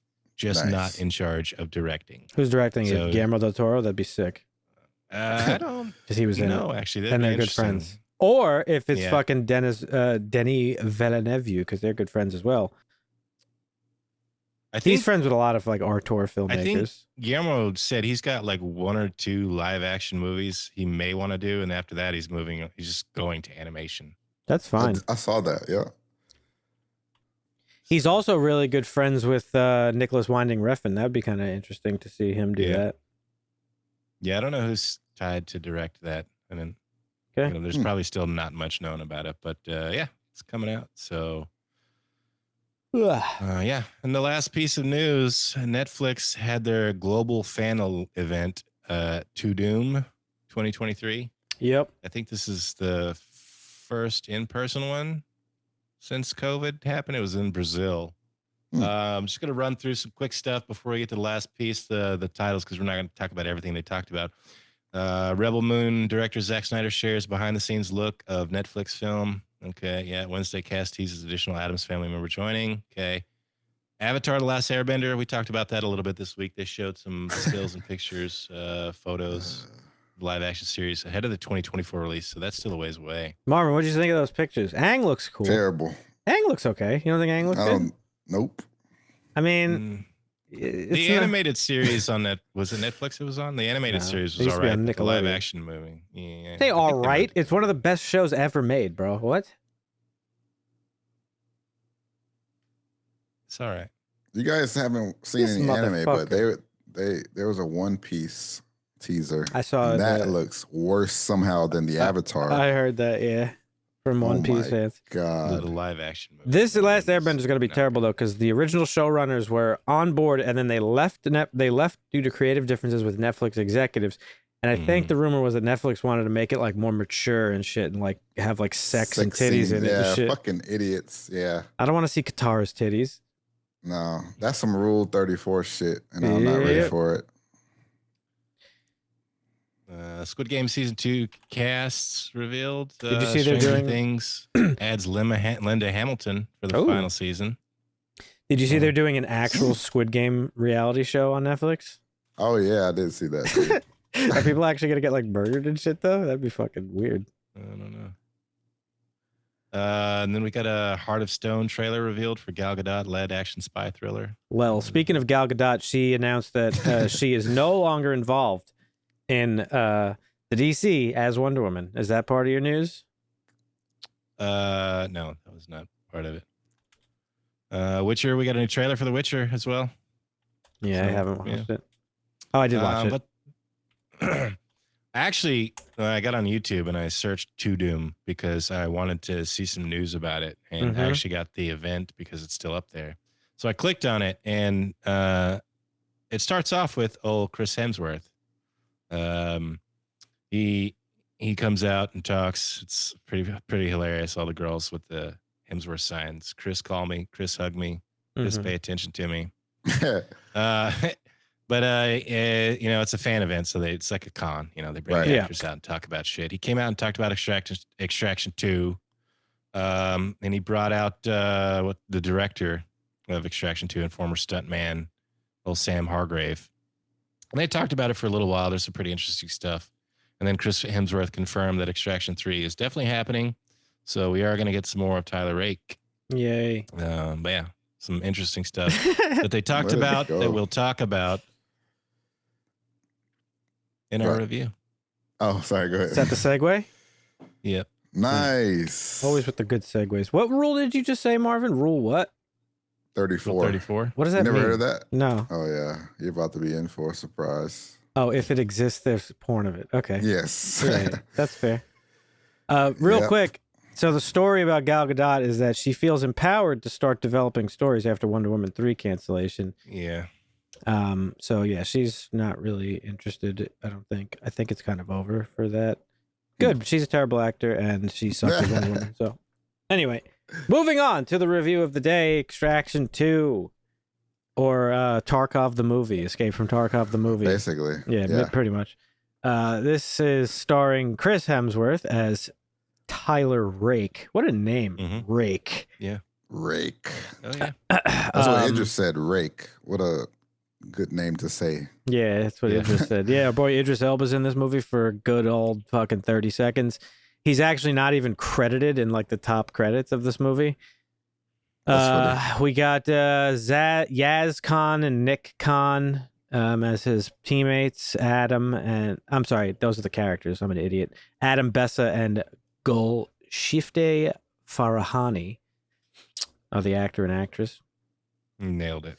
Yeah. Oh, yeah. Those two, right. Okay. And then like some other random people that I don't even care to pronounce their names because I'm going to butcher them. But this is directed by Sam Hargrave. That's what Dusty said there.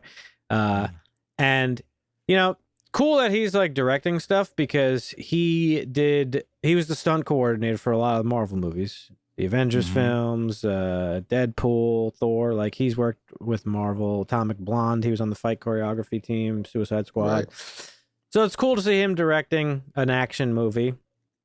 This was written by Joe Russo and Anthony Russo. So they are just, they're just writing pretty cookie cutter action movie scripts now these days after making quite possibly, well, no, not just objectively the greatest comic book movies ever made. Definitely was cookie cutter. This was just like, yeah, I don't know. I don't even know if this movie was good or bad. I did enjoy the action. Yeah.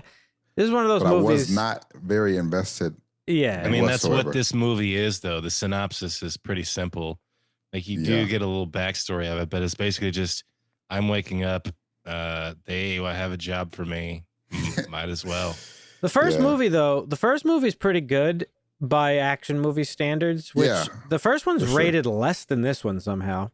That is very surprising. And I thought the first one was like way better from what I could remember. And in that one, he's tasked with like basically he's just a retired like fucking special forces guy, like our Australian special forces. Now he's like a black market mercenary. Right. And in the first one, he gets tasked with going to extract. That's the movie name. Some like gangster's fucking son or something like that. Yep. In India. Yeah, but through the course of the movie, because the gangster died, or what happened in the first one? He's captured or something. I don't even remember, honestly. No, what happened to the little boy's dad? His dad was murdered or something, right? There was like a ransom or something, if I remember correctly. Yeah, I think it was a ransom. Oh, okay. Got it. And but throughout the course of the movie, like the kid and Hemsworth, Rake, they form like a little bit of a bond in a relationship, and like that's like the driving element of the movie. Yeah. Like through the action and explosions and fucking gunfights and all that shit, like it's about this kid and this guy like having this little bond. And so much so the movie ends on like a pretty cool cliffhanger where like you think he's dead, our boy Rake. He should have been. And the clearly. kid, he got shot in the fucking like throat. And then the kid comes out of the pool, and like as the water is like blurring his vision, you see like the silhouette of like, is it possibly Rake? Like, did he live? And then the movie ends, and it's like a pretty cool ending to an action movie like that. I didn't expect nor want a sequel. And again, the first one's not like amazing, but it was like a good, fun like action movie. Good watch. But this is one of those ones that like this did not need to happen. Nah, at all. like I just I'm not gonna say we We did get to see him in retirement though, so that was cool for a little bit. I mean, it felt like it was this is a sequel of we got to get the game back together, and we're gonna make it about the gang, and we're gonna give a little more backstory about Rake. Yeah. But it's gonna be basically the same thing. Like it's like watching all 4 John Wicks. After the 4th one, you're like, okay, just senseless violence over and over and over. Yeah, and I mean, listen, I'm not gonna say this movie was bad because it's not a bad movie. It wasn't bad, but it wasn't good. No, it's not really good, and it's not one. It's like I don't know. I'm just glad. So the movie starts out. Let's just give a little synopsis. He's not dead, everybody. Surprise! Hey, surprise! And the first bit of the movie is him like coming back from his fucking coma or whatever, and like getting back into shape and doing physical therapy. I'm glad they didn't have that like standard action movie like hospital bed scene where the actor has to like furiously rip out his life support to go fucking kick some ass. You know, I hate in movies where they the character wakes up and they just like rip off all the medical devices that like are literally keeping them alive. Flight. Yeah. As if you could just like easily pull out like a fucking like feeding tube or some shit and just walk away or catheter. So I'm glad they didn't do that. That was cool. But this guy, like you said, Marvin, he gets to retire for like 2 seconds. 2 seconds. They give him a nice cabin in the middle of fucking Austria. Yeah. And he's approached by our boy fucking Idris Elba. Yeah. Cool to see them reunited. My boy Idris from Thor. Idris Elba's always looking good. Bro, he is the swaggiest motherfucker I love his alive. style. Yeah. He'd be the best James Bond. I just wish in another universe, somewhere in another universe, he is James Bond, and it's great. Yep. And people don't care that he's black. So, yeah, and then like very quickly, like he gets recruited to like go save somebody whom we have no connection to. The sister of his ex-wife. Yeah, the sister of his ex-wife. There's a little bit of backstory in the first one where like his kid died. That's why he had like the bond with the guy the kid he's saving in the first one. Right. And we get a little bit more fleshed out that he like left his kid when his kid was dying in the hospital because he had to like go to a fucking Kandahar or some shit. Yeah. He was deployed. Nothing matters. It makes no. It doesn't have any. It does nothing. It doesn't matter at all. Yeah. So he's like tasked to like go save a person that we have no connection with, nor will we have any connection with throughout the movie. That's right. And he takes his two. Well, the wife is also the person he's rescuing is the wife of the 2 criminals in Georgia of all places. Yeah, like a drug lord. And I don't know who believes that someone's creating $1 billion drug empire in fucking Georgia. Actual empire, yeah. And you know what's even funnier about that is that everybody in movies like this nowadays, they're just operators. Like everybody is just like a perfectly trained, right? It's straight up Tarkov. And when I say operator, I mean like highly trained, like special forces soldier. This guy's army, this drug lord's army. Were just fucking they're like literally retired special forces guys that are now working for this drug lord. And I gotta say too, I'm all for fucking inclusion and whatnot, but during that stairwell fight scene, one of his soldiers is a chick and she's wearing like the fucking like fort armor from Tarkov, and it just looks fucking ridiculous. Okay, she's big as fuck. She's swimming in it. Yeah, dude, like she was like, and his partner, to be fair, has nothing to do with the fact that she's a chick. The character Nick, she's badass and she was fucking people up. She was. But I did not buy the chick wearing this gigantic armor. She could like barely fucking move and shit. So that was a little bit ridiculous. Let's can it with that bullshit. But this guy's fucking army was just ridiculous. They were all trained. Was. They were all fucking equally as skilled as fucking Hemsworth's character.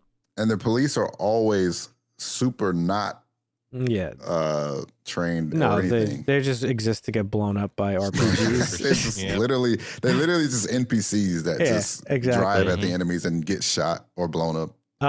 But yeah, so like you touched on it, like he has to go save his ex-wife's sister who's living in a prison. Her name is Keto, which is hilarious. But... She's the diet, yeah. So Keto diet. She's living in a prison with her shitty husband, abusive husband, and her 2 kids. and they're like hiding. That was out. some Escobar shit. Like his Yeah. whole family is in the prison with him. What is going on in Georgia? You Right. guys need. No, it's crazy there, Marvin. You don't even understand. We need we need America to overthrow Georgia. Apparently, I don't know what the fuck they got going on. So he goes in there, and fucking chaos ensues, and it's basically just a chase throughout the whole movie. However, there is a pretty cool hand-to-hand combat scene between him and the father of the kids and husband of the wife he's saving. I don't know who he is, the actor. Don't even ask me to find him. I think he was Played by Tomik. Sure. Whatever. I don't even know how to pronounce it. Sure. And I don't even know if they're whatever. Yeah, it's sure. And this dude fucking rips this guy's hand in half. Okay. Yeah, what the fuck? So that was the start of what becomes Chris Hemsworth literally just being the Terminator in this movie. Yeah. He like they're doing hand-to-hand combat, and you think like he just broke the guy's fingers, but then the camera reveals that he literally split his hand down the center. Like, could you imagine the force that it would take to rip a man's hand in half? Okay, that's insane, dude. Chris Hemsworth takes down 2 fucking choppers in this movie with a gun. One is just a minigun he like lifted off of a fucking helicopter. I hated that one where he climbed on top of the train, eats a missile. And the guy in the gunner in the chopper isn't even looking at him climb on this train for some reason. Yeah, like he's just taking down choppers. The plot armor was insane. That was the Wonder scene that they were talking about. They did a Wonder scene, which is a continuous take of a sequence with multiple camera angles. Oh yeah, we did talked one in about the first that. movie. And they wanted to top the first movie, so this was like a 21-minute Wonder scene. Listen, and it was basically the train, like him running around. Oh, on that train. Everybody wants to do a Wonder. First of all, we talked about this. Best Wonder, in my opinion, is from fucking Children of Men. Yeah. Okay. This movie, I didn't notice shit. You could tell me that the whole movie was a one shot. I wouldn't have noticed because it's just fucking shaky cam fucking bullshit. The whole movie is this. So This is the whole fucking movie right here. It is ridiculous. Okay? I thought it was is that on purpose or what the fuck? Yeah. It made me fucking put myself out of focus. I was like really actually dizzy throughout this whole movie. Couldn't I had to like look away a bunch of times because they were getting fucking crazy with that shit. And it's it's hard to choreograph that stuff though when you have like that many people fighting or you're like on a train and it's moving. Like I could get how it's gonna be. You're not gonna get sure. And Zack Snyder tried to do that shit too in his movies. He loves that fucking hand cam bullshit. And it's just supposed to like put you in the action. I fucking can't. I hate it. I do not like it. Turn that off in video games immediately. Yeah, no camera shake, no head bob. Every so often it's done like very well and tastefully, but it's rare that it's done that way. This movie like way overdid it. Like the whole fucking movie is like that. It really is. But yeah, apparently a lot of this wasn't CGI. Like they were actually landing. They landed that helicopter on that train. I'm sure they were. The special was not CGI. The action was cool. The special effects were good. I don't want it to sound like I'm sitting here like dogging on this movie. But let's face it, there is a lot of like stupid and cookie cutter action movie stuff in this that I think really negatively impacted the movie because the action is cool. It's not just him like well no it is actually it's just him it's like there's people shooting at stuff and it's like kind of lame and like really the only enjoyment I get out of this movie is identifying stuff that I use in Tarkov like oh I'm like I know that armor, I know that helmet, I know that suppressor, I know that grip. But this guy gets shot literally in the feet on the train with a missile from a helicopter and he just fucking like just brushes it off. So it's like what is shrapnel? That's not a thing. Yeah, I could. What is the train derailing from a fucking missile hitting it? Everybody strap in. It's fine. Like I could suspend my belief for a fun movie, but this is like you're asking a lot. Okay. It feels like everybody's trying to make the most badass, awesome fucking shootout in a movie, and they got so extreme that your suspension of disbelief starts to wane. These movies are like these action movies, like they're really at this point trying to, I don't want to say one up each other, but they're just getting more and more crazy, right? Yeah. Which is why, I don't really care to watch John Wick. Like I get that's the fun of it, but it's substanceless in my opinion, and like I don't know, I have a really hard time with these types of movies nowadays. I realized because they're stretching out like a non-existent plot. Well, because that's the thing. It's like they like you could do a really good fucking action movie that has like a good story to it. Yeah, and then you could overlook the craziness if the story's good enough. I can. And the story doesn't even have to be like super deep or complex. Like I think the first John Wick has a great story, and it's the simplest fucking story imaginable. Guy's dog gets killed. He goes out for revenge. Very simple. It's the unoriginality of Hollywood, though. It's the sequels. We got to make the sequel. We made some money. Let's make some sequels. Like you said, Extraction, the first movie was great. Like, it's just a good nonstop action film. They did a good one in there. Has a decent story. They leave it off perfect. The kid survives. You don't know if he lives or dies. Story's over. But no, let's cash in on that. Let's make 2 more. And that kind of way makes the first one more unwatchable because you're like, do I need to watch the second one now, or am I gonna watch the third one? Like, just leave it alone and make a new character and a new story. It really feels like your to writers me, be creative. Yeah, exactly. It really feels like to me like this is the type of movie that I would expect to be written by like an AI. If you went into Chat GPT and be like, write me a script for like an action movie about this, that this is like what it would pump out. I mean, I get that like these stunt guys that are getting into the more, directing and producing movies, we're gonna see more of this. I don't think there was anything wrong with the direction. I thought the direction was fine. It's the writing of this movie that I think was bad, which is surprising because Anthony and Joe Russo, like you would think, but they didn't write the Avengers movies. The other 2 guys did. So like, you're just kind of just writing action. There's really not. Well, that's my point. But that's my point, what's though. The dialogue. Yeah, that's exactly what I was saying. And I have it in my notes. Like, I'm surprised that they wrote it, having worked on like projects that I think are really great. Again, not written by them. They directed those things, but at least they were part of them. Like the dialogue in this movie is so bad. And it's all between the 3 like teammates, Chris Hemsworth and his 2 buddies, and it's always like little quips of like, "Hey, can you wear the same shirt? Fuck off." Yeah, in the middle of a gunfight, it's like, "Try to keep up." Like it's all this like random like fucking nonsensical shit. And really, why I said this movie suffered for me is it has no emotional stakes whatsoever because you don't care about anybody. I don't even care about fucking Rake as a character. Not really. They try to make you like. Not feel bad for him, but like relate to the fact that like, he left his dying kid in the hospital to go fight in Iraq because obviously it was too tough for him to stay around and watch him die. But it's like, you don't even spend enough time with that to even give a fuck. Nope. The kids don't matter, except the one kid who's just like a plot device to start like the chase. The son. Yeah, the son. Traitor. Like I don't. There's like not a person that you care about in the movie. And when I say cookie cutter, like here are some examples, right? Is it even an action movie if you don't have somebody like with their head hanging out of like a fucking speeding object, like a train, and like narrowly pulling it in before like hitting something? That's in this movie. Classic. Yep. Classic. Like there's always got to be one member of the cast in these types of movies that die, right?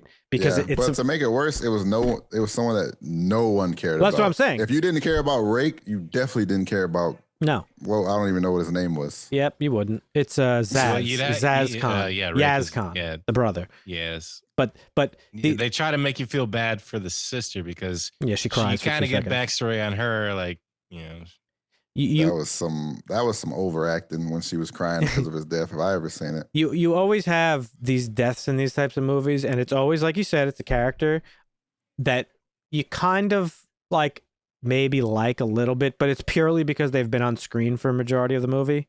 Right. So you're just used to seeing them, right?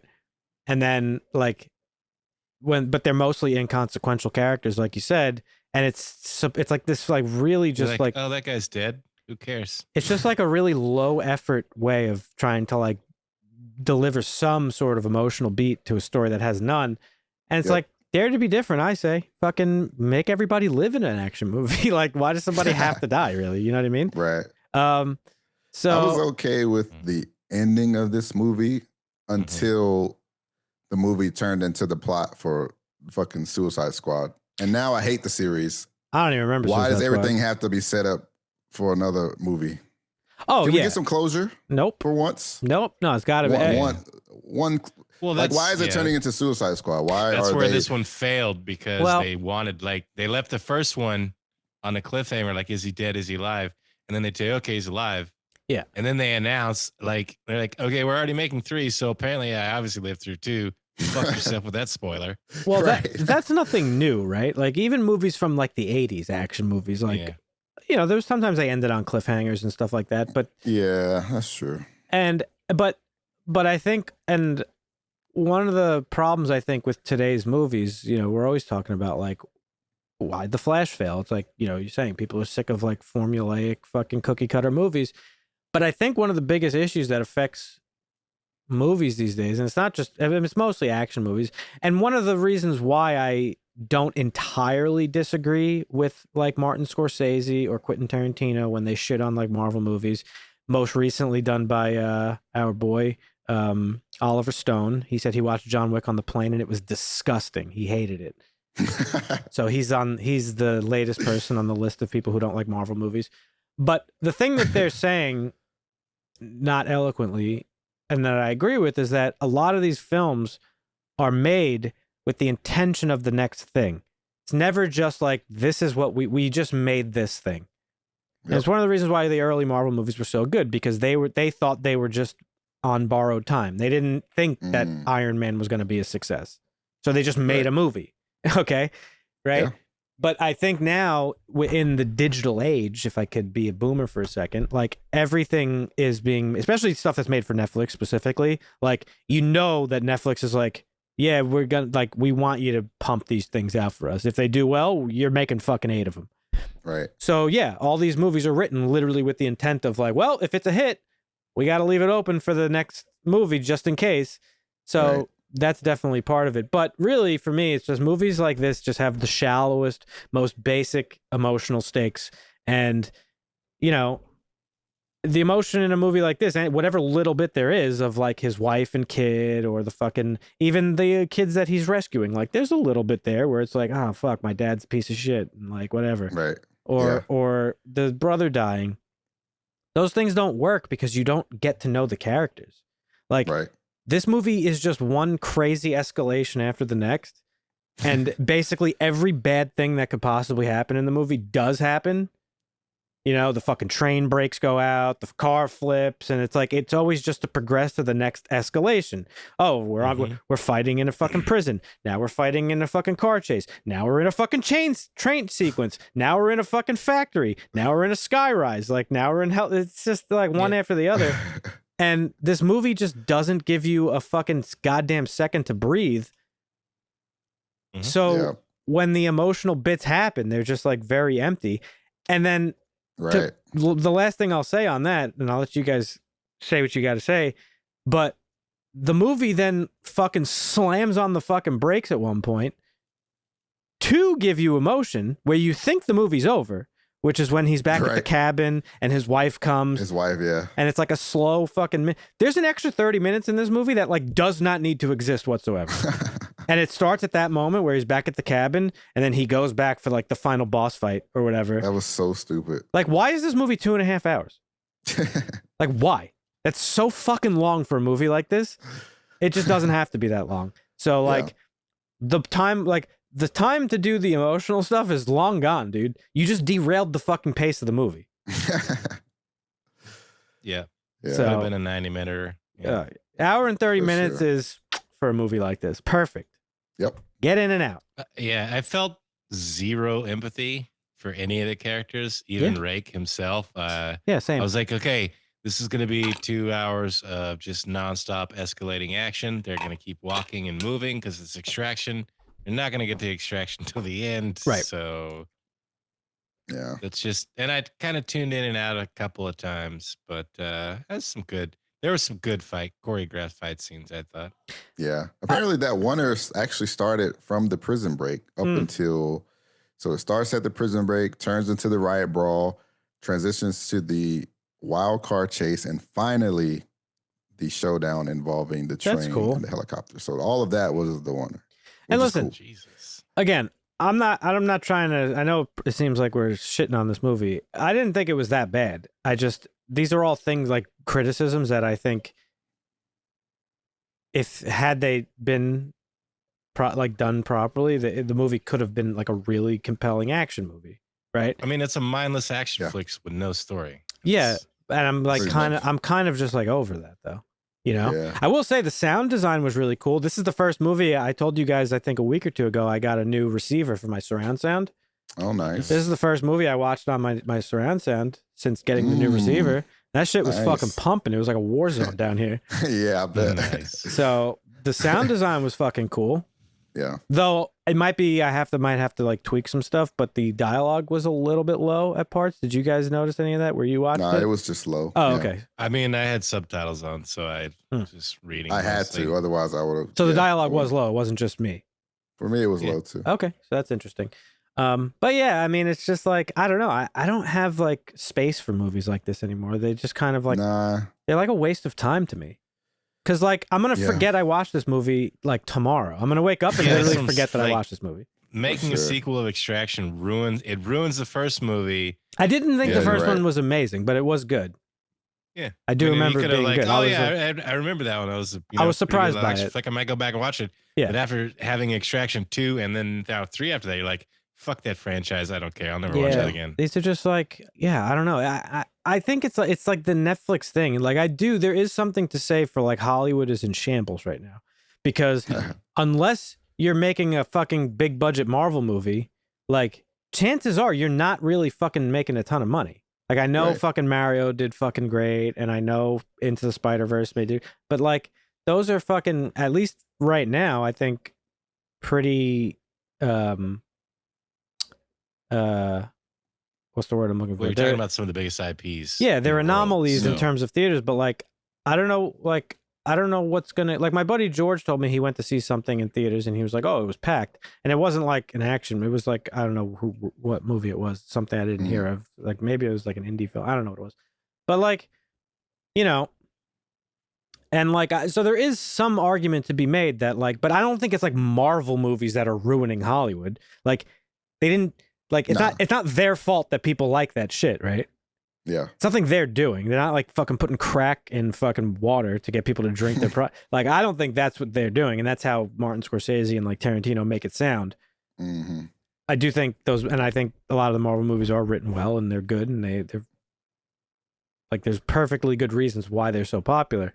But like I don't know, man. I think it's mostly I think it's really like the streaming services that's killing Hollywood, because every movie is made by like a fucking guy in a suit in like a board meeting, and like it's all made to sell the next thing. It's made to sell its subscriptions, and like at that point there's like the passion gets lost. I'm not saying that the people who worked on this movie weren't passionate about it, but clearly like there's like not many studios that are doing more good stuff than bad stuff. Yeah.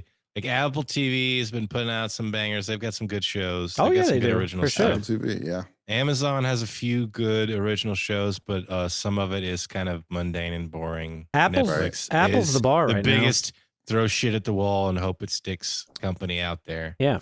By the way, I'm surprised this wasn't in your news. Maybe you reported on it a couple weeks ago, but this is the first time I'm hearing about it. But Tarantino revealed that his next film is called The Movie Critic. What do you think that's going to be about? He basically compared it to if the character from Taxi Driver was a movie critic. Right.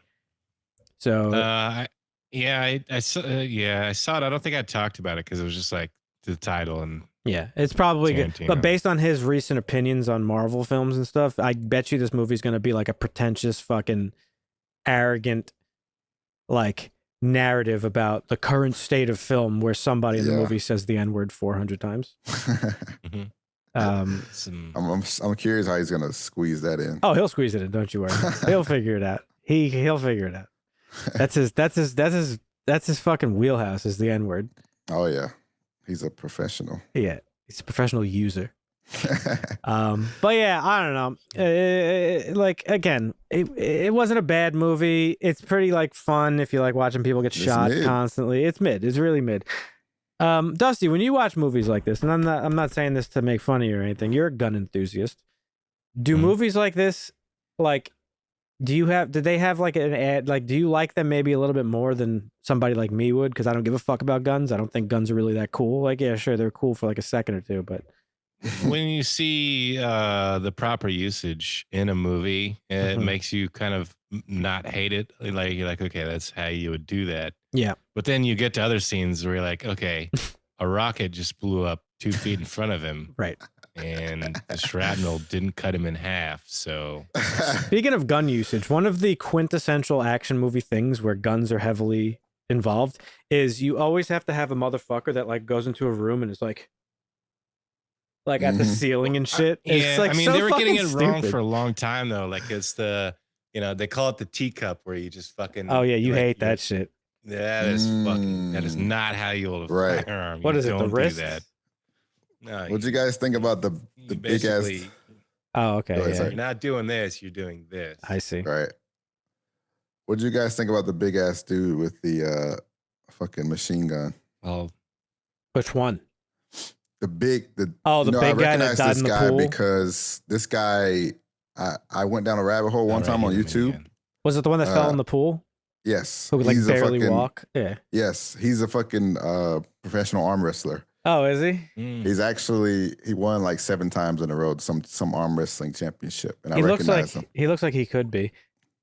He's fucking huge. Like if you look him up, he is fucking huge. Yeah. Interesting. I just was laughing because whenever this drug lord's fucking army showed up, it's like they're all wearing like these are like the armor from Tarkov, like they're called fort armor, and they fucking it was just so stupid. It's like well, give me there's a some fucking break. predictability in it too. Like when that was the uncle or something. He's like, is he gonna kill my mom? He's like, well, if you didn't want him to kill your mom, you shouldn't have called him. And like, this Yeah. guy's gonna fucking die in an Oh hour. yeah. Yeah, like Yep. obviously, dude. Like, That's why I he's said like, the kid was like I a knew plot I was gonna device. die from a bullet, but not from yours. It's like, okay, well, you're an idiot too. Yeah, so. cool. And like they tried to give like the bad guy some sort of compelling backstory. It's like my father told me to defend my brother till every drop of blood, and he like he slap his eardrums out, so he's like deaf or some shit. I don't know. It was just it's just I'll mid. kill my entire family to defend my dead brother. I don't like using the word mid. It's like I'm using it Very good story. ironically, but it was mid. It's like it's just That shit was it's mid. so middle of the road. Yeah. And I'm surprised that it has such good ratings because it had, like I said, it's higher than Extraction 1. Maybe because it's only been out for like, I don't know what, a day or two. Yeah, maybe. But it has a 7.2 on IMDb based off of 255 user reviews and 76 critic reviews. And it's also doing pretty good on Rotten Tomatoes. So, yeah, I don't know. This is a 6 for me. Yeah. Yep, I'd give the first one a 7, maybe, but I wouldn't give this one a 7. Not I even don't a think 6.5. It's a 6. I don't think I'd go as high as a 7 Yeah. for the first one. This is 76% fresh on Rotten Tomatoes. Like, I think people just like this stuff. Like this, just like mindless people like action. that John Wick action because it's like it's more realistic action than what you're used to seeing. It doesn't. Like Maybe somebody so. pulling out a revolver and shooting it 37 times without reloading Yeah. is pretty dumb.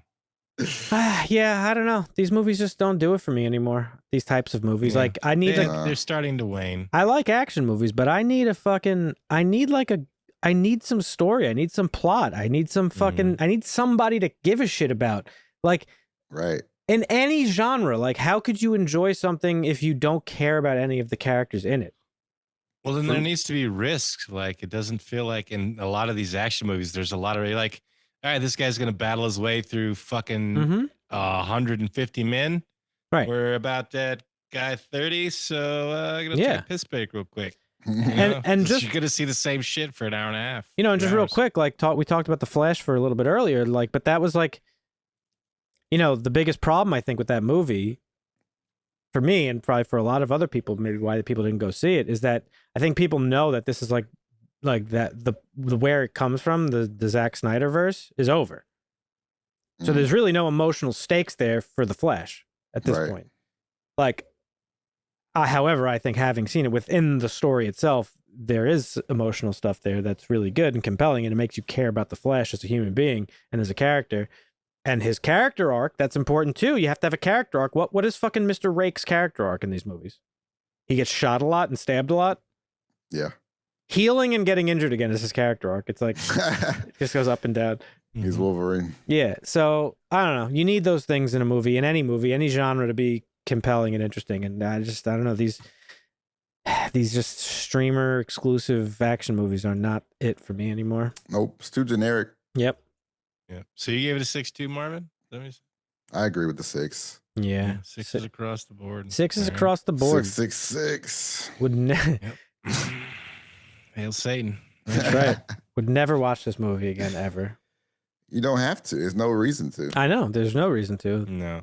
I mean, there's a couple of kind of cool scenes, but I couldn't name one where I was like, wow, that was cool.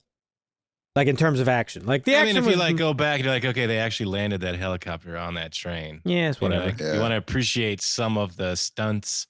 I guess the Wonder was cool. Director is felt... bringing you.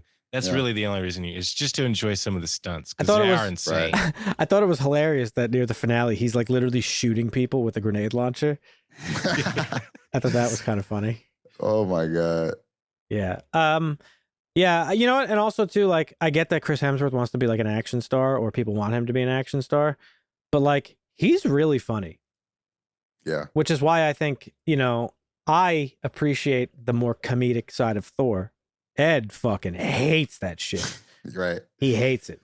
I think he's a great comedy actor. He was really funny in the all-female Ghostbusters movie. I thought he was the funniest part of that movie. I'd like to see him do some other types of roles, maybe like a rom-com or a fucking just comedy in general, or maybe an action comedy. Like, I'd like to see him do something that's not action and not comedy. I'd like to see him like do a drama. Something, yeah, something serious. I think, well, he does drama really well too, and like he's really covered the gamut in Marvel, because especially in Endgame. Like Endgame, there's a lot of like drama there with with his mom and like all that stuff. I think he's just a good all-around actor. I'd like to see him in some other roles. I don't think a movie like this does him we never watched Spider-Head. justice. But, I forgot about that one. Yeah. Was that another action movie? Probably. It's like a sci-fi thriller. Oh, that might be interesting to see him. Oh, with him and Miles Teller. Has a 5.5. I'll never watch it. Damn. Netflix exclusive, baby. Netflix just sucks. That's what it is. Netflix sucks at making their own original content outside of Stranger Things. Right, because The Gray Man, remember how terrible that was? Wasn't terrible. That was also, just the same. Cookie cutter. It was just mid. It was just mid. Generic. Mid-flicks. More like it. Mid-flicks. Outside of Stranger Things, Netflix is just like, they're just not doing it. So also, this movie wasn't 2.5 hours. It just felt super long because of the. Oh, there was like a 20-minute credits, right? End credits. Right? No, the end credits. I think I remember seeing it was like 2 10 hours.